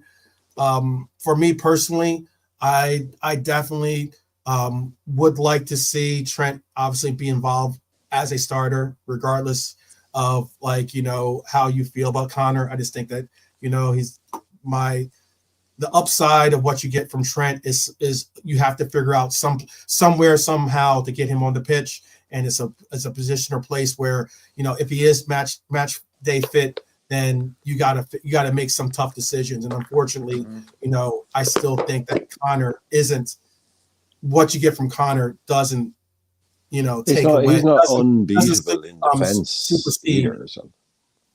What's that?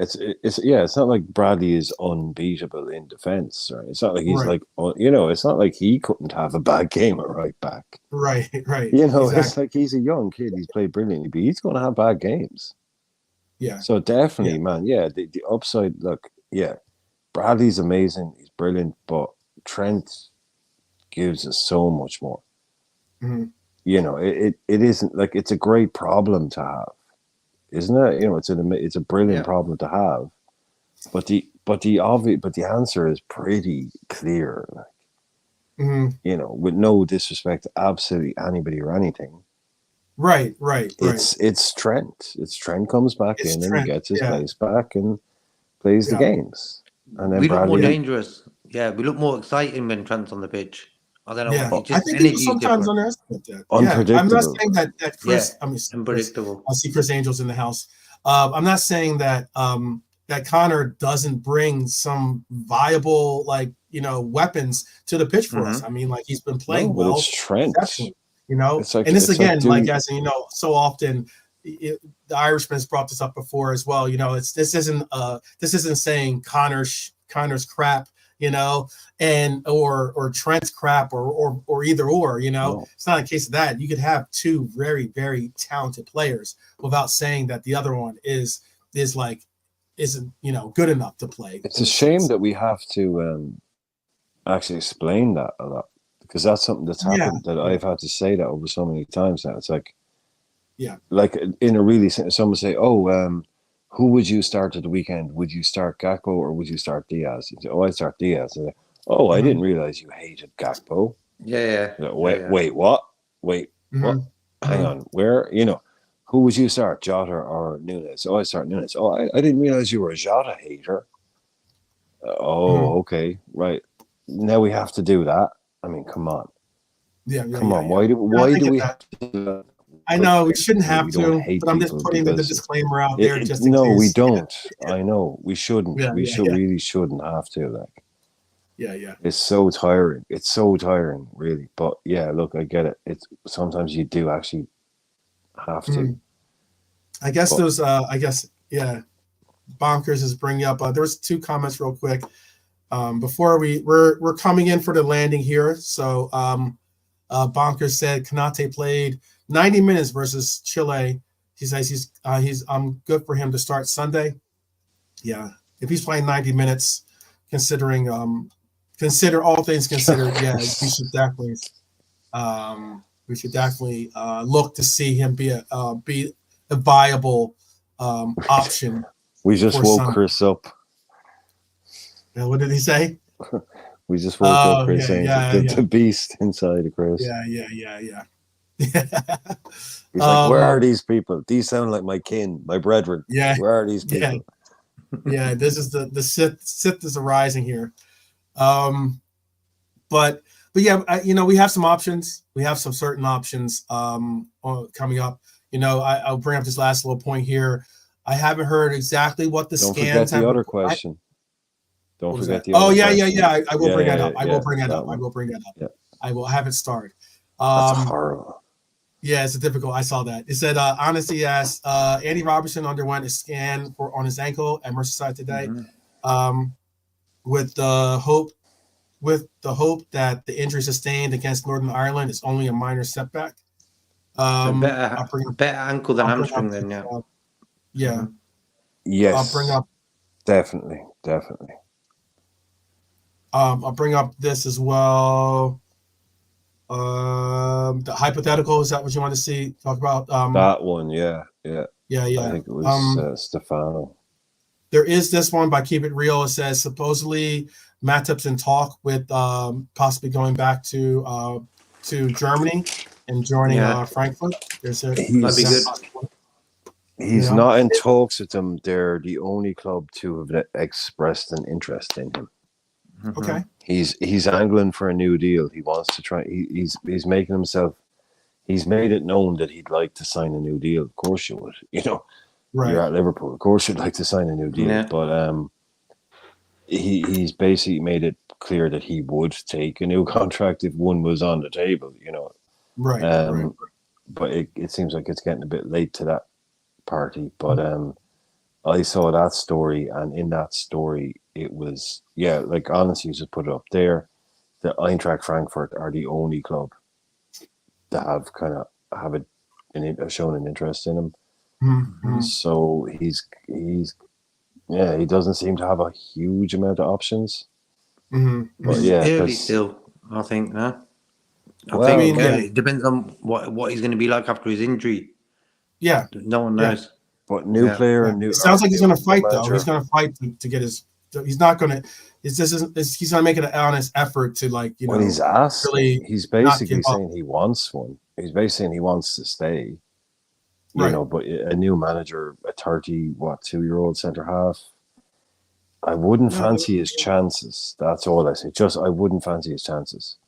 Mm-hmm. On like anything like what he's on. If he was prepared to stay for a year on something like 30 to 35 grand a week, he might have a choice. But I don't think no one's going to come in and go, oh, here's a new 3-year contract for you. Here's Go ahead, sorry.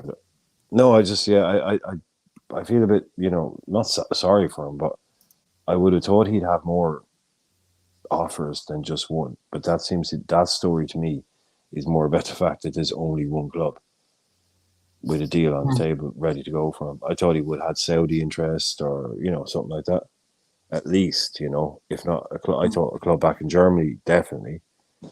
And if not that, then at least a couple of options over there at one of those clubs. But seems like he's. Is there a chance he could play again? I don't think. Real quick. Sorry. Real quick. I don't think this is. I think it is. I think that this report is a fraud report, Gene Gray. So I wouldn't. Don't be silly, Gene. Yeah, Stop reading whatever you're reading. I would not. Whatever you're reading, Gene. Hung up on this one. Yeah. By the way. No, Gene. Don't burn your shirts. Whatever you're reading, burn that. Wherever you saw that, burn that. Okay. That's just now. People trying to wind you up. I severely doubt that. Southgate or Fraudgate, as you're referring to him as, does not the viable. There's many viable other options out there. I know. If Matip plays 1 or 2 games, I'm not sure if he can play again this season. If he could, that puts him on the scene, if you understand what I mean. So people be like, okay, he's back. Maybe we can have a look at him. That's the only way. Big reduction in wages, though. He's looking at a big reduction in wages. Yeah, big time. Let me get this last question in here before we end the segment here, and that is from Stefano. He says, hypothetical, you have to choose between Mourinho, Conte, or Stevie G as the next manager, who are you picking? JK. Okay, I'll take the job. I like how Brian offered JK to the Wolves first. Okay, go ahead. No, he's offering me for the job. He's not Yeah, taking exactly. JK. That's a tricky real one. quick, and in the chat too, give your answer as well to this one. Mourinho, Conte. I am not. Also, Stevie. I am not getting. I'm not getting coaxed into the. Despite Chris being in the chat and keep it real, trying to get the Lucho conversation rolling, we are not getting into that for this episode. Another time, another place for that one. Let's just say, who is your answer on this one? Okay, Mourinho with Stevie G as his assistant.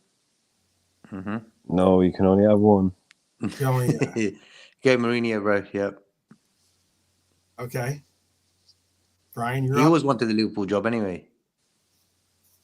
Yeah, he did. And he's been out there. I mean, Mourinho has been saying openly and often and pretty much very vocally that he is ready for his next manager position. I'll take him. Just for 1 year, just to see how he does. And Conte has also been even mentioned possibly as a Bayern Munich candidate, quite possibly. I know that's been a rumor out there. But again, this is obviously for our club. So who are you going with, Brian? Well, and then I'll bring in the chat's answers before I get to mine. If because this is purely hypothetical, so hypothetically we could give them the players that they wanted. I think Conte is one of the best one-season managers out there if you give him the players. And he's still a little bit fresher than Mourinho. So I'd be tempted to go with him, but I think he'd probably be the better choice just for a one-off season. But I would still go with Mourinho because I think, like, prime Mourinho, obviously, like Stevie G isn't even the conversation. Mourinho, I think even if it was now, I think it might re-energize him enough, a club like Liverpool. It wouldn't be nice, it wouldn't be great, but yeah, I'd still go with Jose because it would be mental, basically. It would be mental. It's Mourinho. It would be he's pure box office. He always has been. He kind of always will be. But Mourinho, love him or hate him, he is fucking box office. Yep. So I'd take him just for the pure entertainment of it. I think he'd do all right with us. But yeah. Okay. So Stevie. Sorry, Stevie. Okay. You're never getting that job, my friend. I'm sure my answer will probably be taken as being for what it is, as me that's always not or supporting it. I don't think that Stevie G would be a absolutely horrible role as a manager, considering I know it's just one of those things. It's like, but we're just judging Stevie I just don't know. I get Conte. I get the shout for Conte. I get the shout for Mourinho. I just never really. One. I just don't. In my own personal opinion, that's what I'm saying. In my own personal opinion, I just don't. He never said you had to pick one to win a league. He just said you had to pick one. Yeah. So you can, if Stevie ain't winning a league, but you can. Yeah, pick I him don't if know. You want. I don't. Yeah, I don't know. If he meant you have to pick one, he probably meant you have to pick one, and to win something with.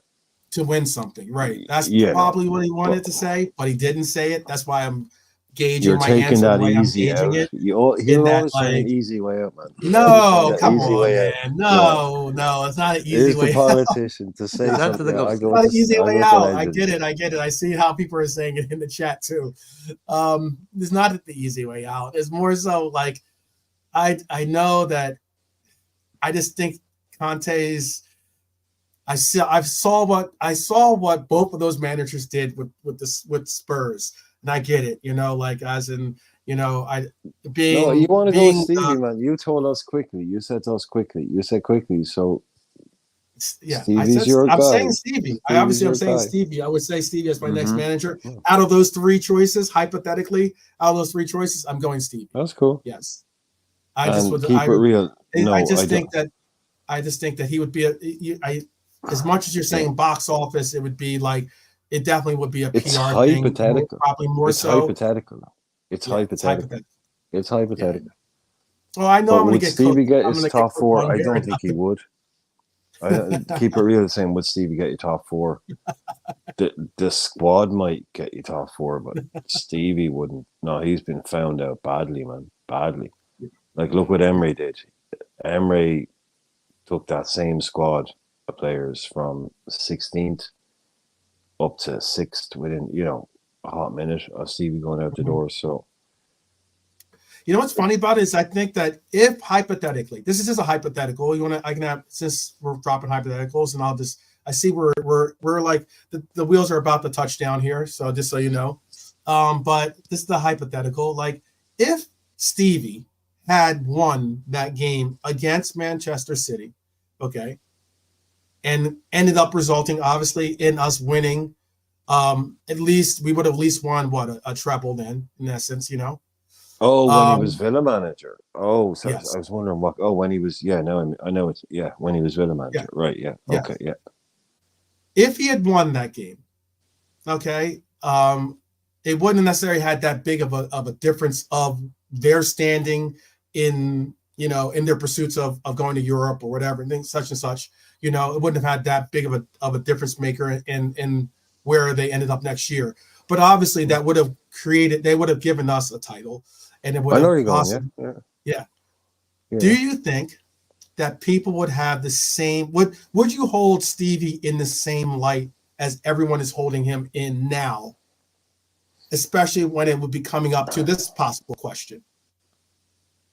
Do you think the result of that game would have had a determinant on people saying, you know what, let's give Stevie a shot at this?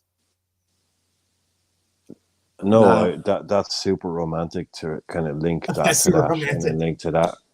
Like I'd already forgotten about the fact that he was that manager. So if he had won that game and he had won that league, it would have been a lovely little after note to it. That it was actually Steven Gerrard's team, that yada yada yada. Yeah. Mm-hmm. But one for the like the lovely after note to it. Basically, but not, like they didn't, we didn't. So, maybe. Yeah, but look at the years that Stevie's managed. He's won a league title in how many years has he managed now? 3 years, is it? Oh, so more than that, man. No, he was at Rangers for 4. He was at Rangers for 3.5, 4 seasons.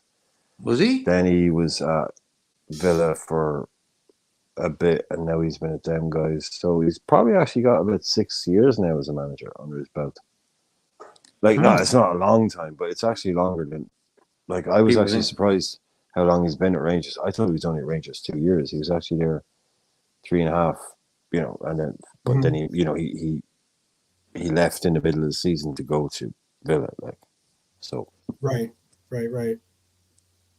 I mean, like, and I get this. I just too. But he went there too early. Someone said earlier he went to Villa way too soon. Way too 3 soon. years. Yeah.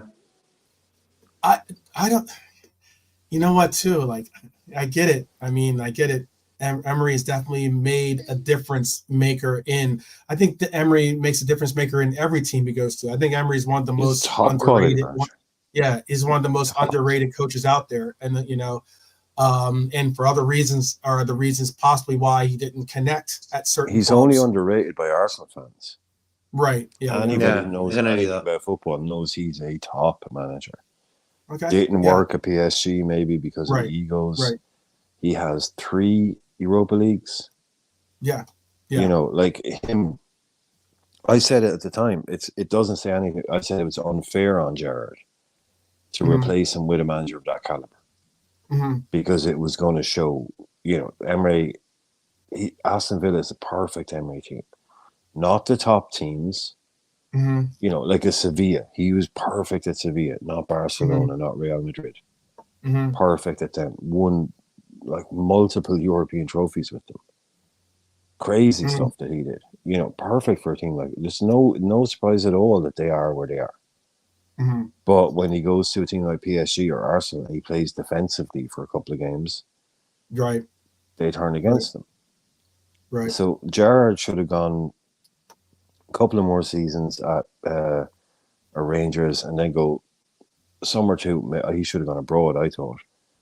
Then go somewhere else because once you get a big job in the Premier League, right? Once you get a really big job in the Premier League, and Villa was a big job. Don't make no bones about it. Where they are, they're a big club, and then you fail in that. It's a long way down. Once you fail in your first big Premier League audition, if it's Crystal Palace, you can go, oh well, it was just Crystal Palace, or it was. But he got a lot of money at Villa. He got Coutinho, he got Carlos, he got all of that stuff, and then he failed badly. It's a long way back from that, unless your name is Frank Lampard and you got Harry Redknapp ringing up people getting you jobs.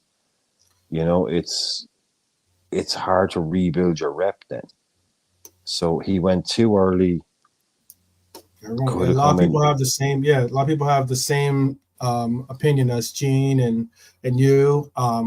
Stevie G should have stayed longer at Rangers instead of leaving for Villa's manager job. That's the consensus somewhat, you know. And even Stefano says the whole Big Ange, his best achievements is the SPL, you know. And so Gerrard has similar achievements, you know. And yet, you know, Big Ange just getting his shot at Spurs. I think Spurs are a bigger club than Villa, but similar size. In the last 10, 15 years, but similar size when people talk about how big, inverted commas, a club is. You know, Villa have a European Cup, you know, obviously not lately, but Tottenham don't have one of them. They've no, you know, but Tottenham right now, much bigger club. But they're still considered like part of that big six. Oh, way bigger. But look at what Ange is doing at Tottenham. Brilliant job. Yeah, no. You know, he's doing an amazing job at Tottenham. So I get it. Gerrard, I think he's out in Saudi now. It's a long way back. I think Premier League job for a manager like that. When you're out in Saudi, you know, and you failed, it is a long way back to get to. I get you. Yeah. No, I think it'll be a while before he's in that conversation.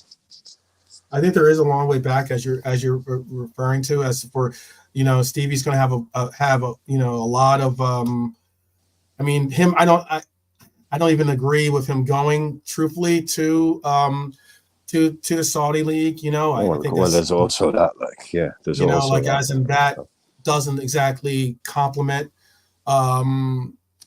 his ambitions, I guess you could say, as to where he wants to go with his you know, his whole concept of a career. But I still would have said something on the lines of, hypothetically, okay, and this is a hypothetical, people, I think that if Stevie G were to get a position, get the manager role for Liverpool, I think if he was smart, he would focus more so on a similar process of what Klopp has done in having a very comparable number two that handles a lot of the X's and O's, that handles a lot of the real direction of how the team plays, and then that way Stevie G could be someone that, you know, is a general in sense, or allows for his generals to kind of, you know. Oh well, that's different, man. That's what he did at Rangers. He had your man Michael Beale, and everyone said that it was your man Michael Beale was actually the one who put the tactics together and did all that stuff. Okay. And I've said that from day one. Gerrard is what I call an overcoat manager. He's a figurehead manager. That's what I was going to say. Okay. Yeah, he's not a tactician. He's not a coach. Right. He's not a world class. Right. He's the guy in the overcoat that his name is Steven Gerrard. He can walk into a dressing room. Everyone's going to listen to him in the dressing room because it's Steven Gerrard. He's the manager, but there's a guy behind him. And everyone said when Michael Beale split up with Steven Gerrard, Michael Beale went to QPR, I think, didn't work out quite, blah, blah, blah. And so look what happened to CBG when he tried to go on his own with Michael Beale. Oversimplistic, yes. But to me, Gerrard is definitely a figurehead manager, if that's a term people can get their head around. Right. Not just saying he just stands there on the touchline and looks good in an overcoat, but not a million miles away from that. And if a guy like that command respect and can lead a team, surrounds himself with brilliant tacticians and coaches, then he will do well. He will do well. There's no doubt about it. But I think the days of that being enough at the top level might be gone. Because now you've got the likes of these. I think basically Alonso is that, but he also can do the tactical stuff. I don't think it's enough to just be what Gerrard is. Anymore. I think it will work at a certain level, but Guardiola, look, I hope he comes back. I hope he gets. I think Lampard couldn't even spell tactician. Well, I know he could. I know he can, and it's he's actually got like Mensa level IQ or something like that. It just shows you can be the cleverest guy in the world. But I just think it's just interesting. I think it's interesting. I understand. So I'd like to see. I'm under the same pretense. I think Gerrard would be great in the championship. I think he'd inspire, and I mean, so do the route of do the company route, basically. No, the championship is a big league, strong league. No, the company route in the sense of taking like a Burnley, company with Burnley. In that Vinny Company. I thought you meant Vinny Company. Vinny Company. Yeah. Go there and show that you can do it in a league like that where leaders matter more. It's 48 games. 48 games. Like the teams in the championship right now, okay? Teams in the championship right now have already played as many games as we will play in the league. I get it. 10 years. So you go there, strong league, young players, inspire players. I think he'd do really well. But you still got to have the nous to come up against Premier League teams coming down. You do. You do. Go and do that. And that's the perfect proving ground. Real quick too. Then real quick, I'm gonna ask a question. I'm not gonna ask for an immediate answer. I'm allowed for you to think about it. Then, because I do have a comment that I want to say before that. But if that's the case, if you think that Stevie G, the only way back to redemption for Stevie G, or one of the only ways for Stevie G to possibly get redemption, or to become a viable candidate once again for a position in the Prem, what team in the championship would you ideally see him going to be a manager for then as well? And with that question in mind, I was going to, allow for you to think about that answer. I'm not going to ask for an immediate answer. Yeah. And what I was going to say, because again, we're on the runway, people. We're already at the gates. We're going to let these doors open. But I just wanted to make this comment. And it is a very interesting comment because I saw Stefano's talk about, the fact that Lampard and Gerrard's careers, quote unquote, are kind of in the mud somewhat in the sense of their abilities to, be mentioned as possible candidates for premier jobs. I do find it very interesting the fact that Lampard was given the role at Chelsea, and then not only was he given the role at Chelsea once, he was sacked and then brought back again at Chelsea to have that role again. And yet we're here like shows you how badly run they are. Yeah, you could say that. It could say that too. No, you should. No, that just shows you. No, that shows you how bad. That's not about this. That just shows you how badly run. Like, do you want Lampard to manage Liverpool? Do I? No, I'm not saying that. No, well, so why would he? Yeah, so he's no. I'm just saying. I was just bringing up that it is interesting that that But it's got Lampard nothing to was do. Yeah, not only yeah, given he the job, but was. brought back for the same job again, later on. And, given a decent run at it, But too. do you think by that the was a way, good decision? second time. But Do you yet, think that was a good decision, though? Yeah. Do you think that was a good decision? I don't think it was a hire good Lampard? decision to bring it back. No, so why I'm then? just bringing up the point. I'm just bringing up the point that it's interesting that Chelsea not only gave But when him you say interesting, what do you mean interesting? I mean, are you saying that means that we should give Gerrard a job? I mean, I'm not sure what you're trying to get at. Like, Okay. I'm gonna land. Why I think of it as being interesting is that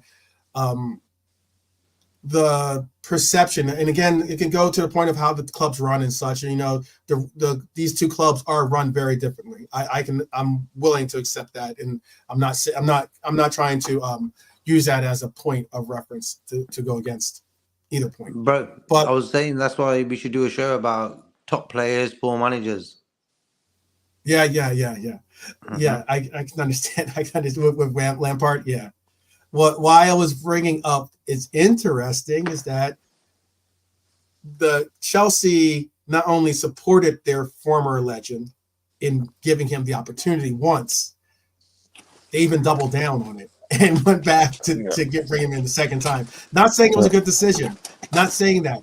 I'm just saying it shows you shouldn't trust fans. That as it's interesting that the club and even some of the fans were on board. Not all the fans were on board with bringing Lampard back. How did it work out? It's interesting that how did it work out? Yeah. No, are you saying that like no? Are you actually saying that like our fans are bad because we don't want Stevie back when Chelsea fans were happy to have Lampard back? Is that what you're saying? Is that what you're saying? Chris is. What's going on here? Has Chris hacked the Irishman's? Has Chris hacked the Irishman's account here? Because yeah. No, I'm not saying that. It was terrible. Like what I would say is I think that out of the two of them, Gerrard has a much better chance of actually coming back and doing something because Lampard has basically been given every job, every leg up, every opportunity, every shortcut to Derby County, Chelsea twice. He's Everton. Yeah, he's bust now. That'd be a show. He's done.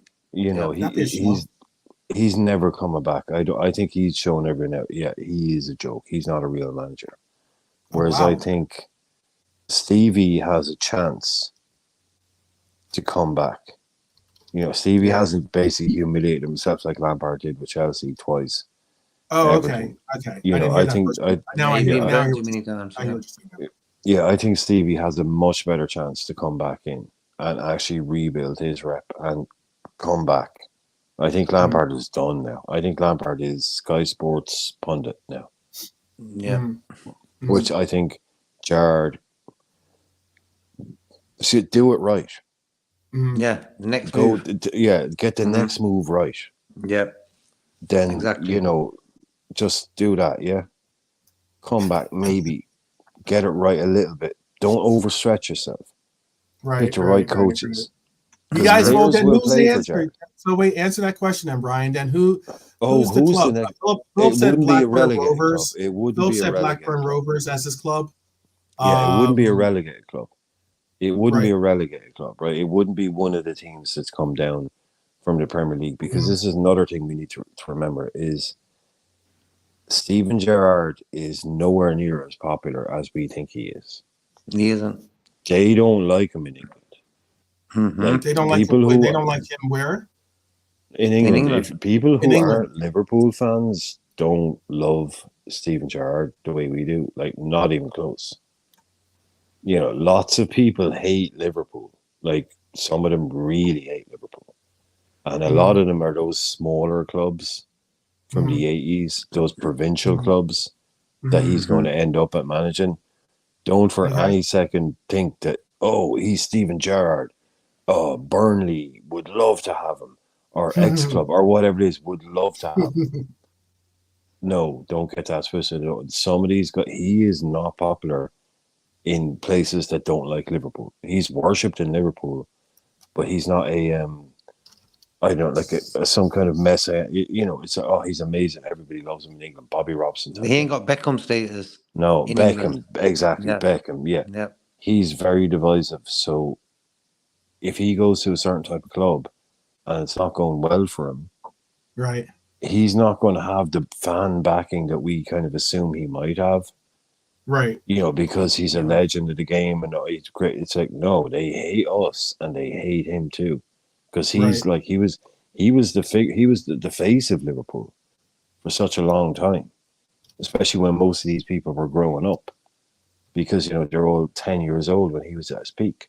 We love him, but he's not universally loved in England because we're not loved in England. So he doesn't have. Yeah, no, go on. Yeah, you know what I'm saying, Jake. You know what I mean. I was going to say, and the mad thing is, he chose two proper British clubs to manage: Rangers and Aston Villa, and that's probably that messed him up. He's a Scouser, then he goes and manages Rangers and then Aston Villa. He's like, for me, they weren't the right two moves for him anyway. They're too sort of British for him to be manager of. I believe that anyway. What? Yeah. So He you would have rather he walked out on Rangers as well. manage Celtic, I guess, then? Yeah, if he went to Celtic, it would have probably been better for him. Oh, definitely, yeah. Yeah. Okay. Wrong All right. options, wrong choices. Same again with the Saudi Arabia thing. What's he gone there for? Yeah, he's going to get paid good, but for his football career, not a real good move, Well, you guys got to give me an answer now. I mean, you guys I've given you guys quite a bit of time to come up with your answer to go with the Irishman's earlier suggestion of him taking on a championship team. Yeah. Keep It Real says gives the Rovers as being another choice for him possibly, or his suggestion. I would say who would be your choice then? I would say Coventry, but Mark Robbins is doing a top job. Yeah. So well, what is the team? What's the team? Sunderland. Sunderland. Okay. Brian, who's your choice? I know. You're Stevie G's agent, and you're trying to figure out a way back to the Prem. You said the championship's the only way to get back. What team are you going to? Well, I didn't say that was the only way. I mean, or one of the ways. Yeah, paraphrase. So I'm just going to quickly have a scan here. Who's going to jump out at me? Hang on. Who's going to jump out at me here? Hang on. Oh crap! Yeah. Oh. Who could fit that kind of mold? Right. Now wait. Let me think. Right. You said. What did you say, JK? Sunderland. Right. I'll go Middlesbrough then. Yeah, I'll go Middlesbrough. Yeah, big enough, northern enough. Yep. Yeah, JK's going Sunderland. I'll go with their northeast rivals there, Middlesbrough. Big club, real big club. They have a bit of money. Big fan base, Yeah. Okay. So Sunderland could give him the staff he needs. Yeah, something around that level. That's where I'd pitch it. Okay. That's what he needs to do. Get a job in the first division. Yeah. I'd make him I'd probably tell him to go to Coventry City then, just to piss JK off. There you go. Yeah. Like just not someone that's dropped down. Not someone that's dropped down, Yeah. So not picking up on the coattails of. Yeah, not trying to pick up on the coattails of a demoted team that has a big budget, because they'll have their parachute payments.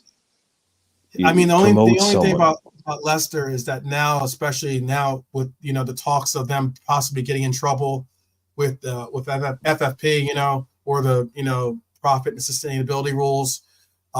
They love that guy. They love that guy. They got him from Man City. Their coach. What's his name? Yeah. Something like they love him there. Yeah, like Souza or Ammer. He's one of the Amorim types or whatever. But I think to do a Middlesbrough, to get a big club promoted, like Middlesbrough shouldn't be down there. Sunderland shouldn't be down there. They're way too big. When you've got teams like Bournemouth and Burnley in the Premier League, and Brighton, Sunderland and Middlesbrough are huge Bigger. football clubs. They're massive. And that's that northeast region that needs Enzo Maresca, yeah. It's that northeast region that needs more representation along with Newcastle. Because two of the biggest clubs ever, Middlesbrough and Sunderland. So you get them back. So for a guy like him, to get a Middlesbrough promoted, not because they've come down, to bring him back up, bring him back to where they are, that would be a great kind of job for him, because you're not going to get Preston promoted, but you might get Middlesbrough or Sunderland. So you see that, and then the next thing you know, he does well with them. Well, then see how you go. Hertha Berlin, bro. Hertha Berlin, second division. Another team, big club. Even Union Berlin, they're in the Bundesliga. But it's a sort of fan base that they would connect with Gerrard and vice versa, Union Berlin is the sort of club that would be good for him. He does need somewhere he can connect. And Chris, I don't think Waterford could afford Stevie's hair gel bill, to be honest, let alone his services as a manager. But I would love him, yeah. Wow. You're being fun. Wow, Yeah. How about Southampton? Maybe could that be a shout? They won't like him down there. They won't like him down there, man. They won't. No. I'm just saying. Yeah. Send him to Millwall. Yeah. Send him to Millwall. Okay. All right. Well, it's been fun. It's been fun with the speculations or the the hypotheticals, but I'm sure everyone's got places to be and things to do. I understand, and but it has been an enjoyable ride as always. Whenever you fire up the Liverbird, and kind of go to destinations unseen and unheard. With some of the suggestions that come from the chat or even from the panel here, but bring back. I'm gonna make sure that Brian gets a chance to say his peace and salutations to the chat and to everyone. But JK, we're gonna be landing here. Is there anything you want to say to the chat or anything that you want to say before we allow for everyone to go on to their final destinations? I was just going to say, press the like button, subscribe, and not so long until Liverpool play again. And we just wish that the players who were on the fringes are getting fit, are sort of ready for this weekend. Don't know who, but can't wait for the game on Sunday. Yep. Okay. True Southerners and Manc clubs is a no-go for him. Yorkshire or the Northeast are his best bet. That's what Freedom Journey is saying. Yeah, it's a good shout. Definitely good shout. Yeah, definitely good shout. The big clubs. Yep. I feel. Yeah. Go ahead. No, go ahead. Finish your thought. And then I'll. I'm just saying that. What about the choice he makes next? It's probably one of the most important choices he has to make, because I don't know how long he's going to stay in Saudi Arabia. And I think it's better that he leaves there if he wants to be taken serious as a manager. Yeah. Seriously, that's the word. Yeah. Well, we shall see. We shall see. I know I'm not alone in wishing the best for Stevie G and whatever he decides to do, or I wish him the best with the rest of his his stay in Saudi Arabia. I know I think he's one of the top 5, if not top 10 highest paid coaches in the world currently. So I mean, he's getting up. He's getting paid. So we all wish you the best, Stevie. You're a legend, obviously. So none of us are rooting against you. What's that? Don't worry, Stevie could retire tomorrow and he'll be absolutely fine. Yeah. It's all gravy for Stevie from here on in, man. I mean, no, I get paid $3 million to manage a football club, and it's not going brilliantly. Oh no. Yeah. Yeah. He's cool. He's good. He's taking care of it. Yeah. And Stevie's not necessarily wondering where his next paycheck is coming. That's not something he's ever had to really worry about. But again, would you like to say something to our departing travelers with us, our Mighty Reds? Brian? There's a video up there. If you Google, I think it's a 50-shot challenge. I think it's from This Is Football or something like that. But they're at Hull today, and Tyler Morton is taking part. And it's a thing where they take shots on goal. You know, the guy who presents it is the goalkeeper. And it seems to be a running thing. But Tyler Morton, as you all know, is on loan at Hull. So it's him and Aaron Connolly. And they do volleys and they do long shots and they do all this kind of stuff. And I got to say, man, they are absolutely fucking shocking. They couldn't hit the barn door from 25 yards. You think footballers are good? Seriously, we think footballers are good. These guys, Aaron Connolly, Tyler Morton, so like they're looking at each other going, we're really effing this up here. Like we're making like we got to do that, and they're looking at each other going, like Aaron Connolly is blazing shots over the bar. Tyler Morton is missing stuff left, right, and centre, and he's just looking at the camera going, even the one that went in, it's like, oh, that was awful. It's like, Brian, it's all. Can you put what it is that you're talking about in the chat for Gene was asking for it, to what it is that they need to go and look up? The channel is called That's Football. Oh, okay. So if you put Google, or if you put That's Football into thingy, it'll come up, and it's Tyler Morton. Okay. Yeah, it obviously go around the grounds, but it's like it'll actually make if you think you're an average 5-a-side player or whatever, this will actually make you feel better. Some of them are absolutely shocking. They really some of the connecting, some of Aaron Connolly puts one. They do. Oh, Mark Overidge's other channel. Okay. I know. Yeah, it's that other one. It's like he puts one so far over the bar, they put up this graphic showing it going to outer space and stuff. Yeah. It shows you, man. Even the best don't always put him in the bottom corner. Yeah. And Tyler Morton, I don't think I want him on penalties. That's all I'll say. Okay. Well, with that said, okay. I'll leave a little bit on a brighter note. I'll leave on a little bit of a brighter note. Hey, I wish each and every one of you a fine evening, morning, afternoon, wherever I'm reaching you in the world. I hope that you guys have a great day or a great evening.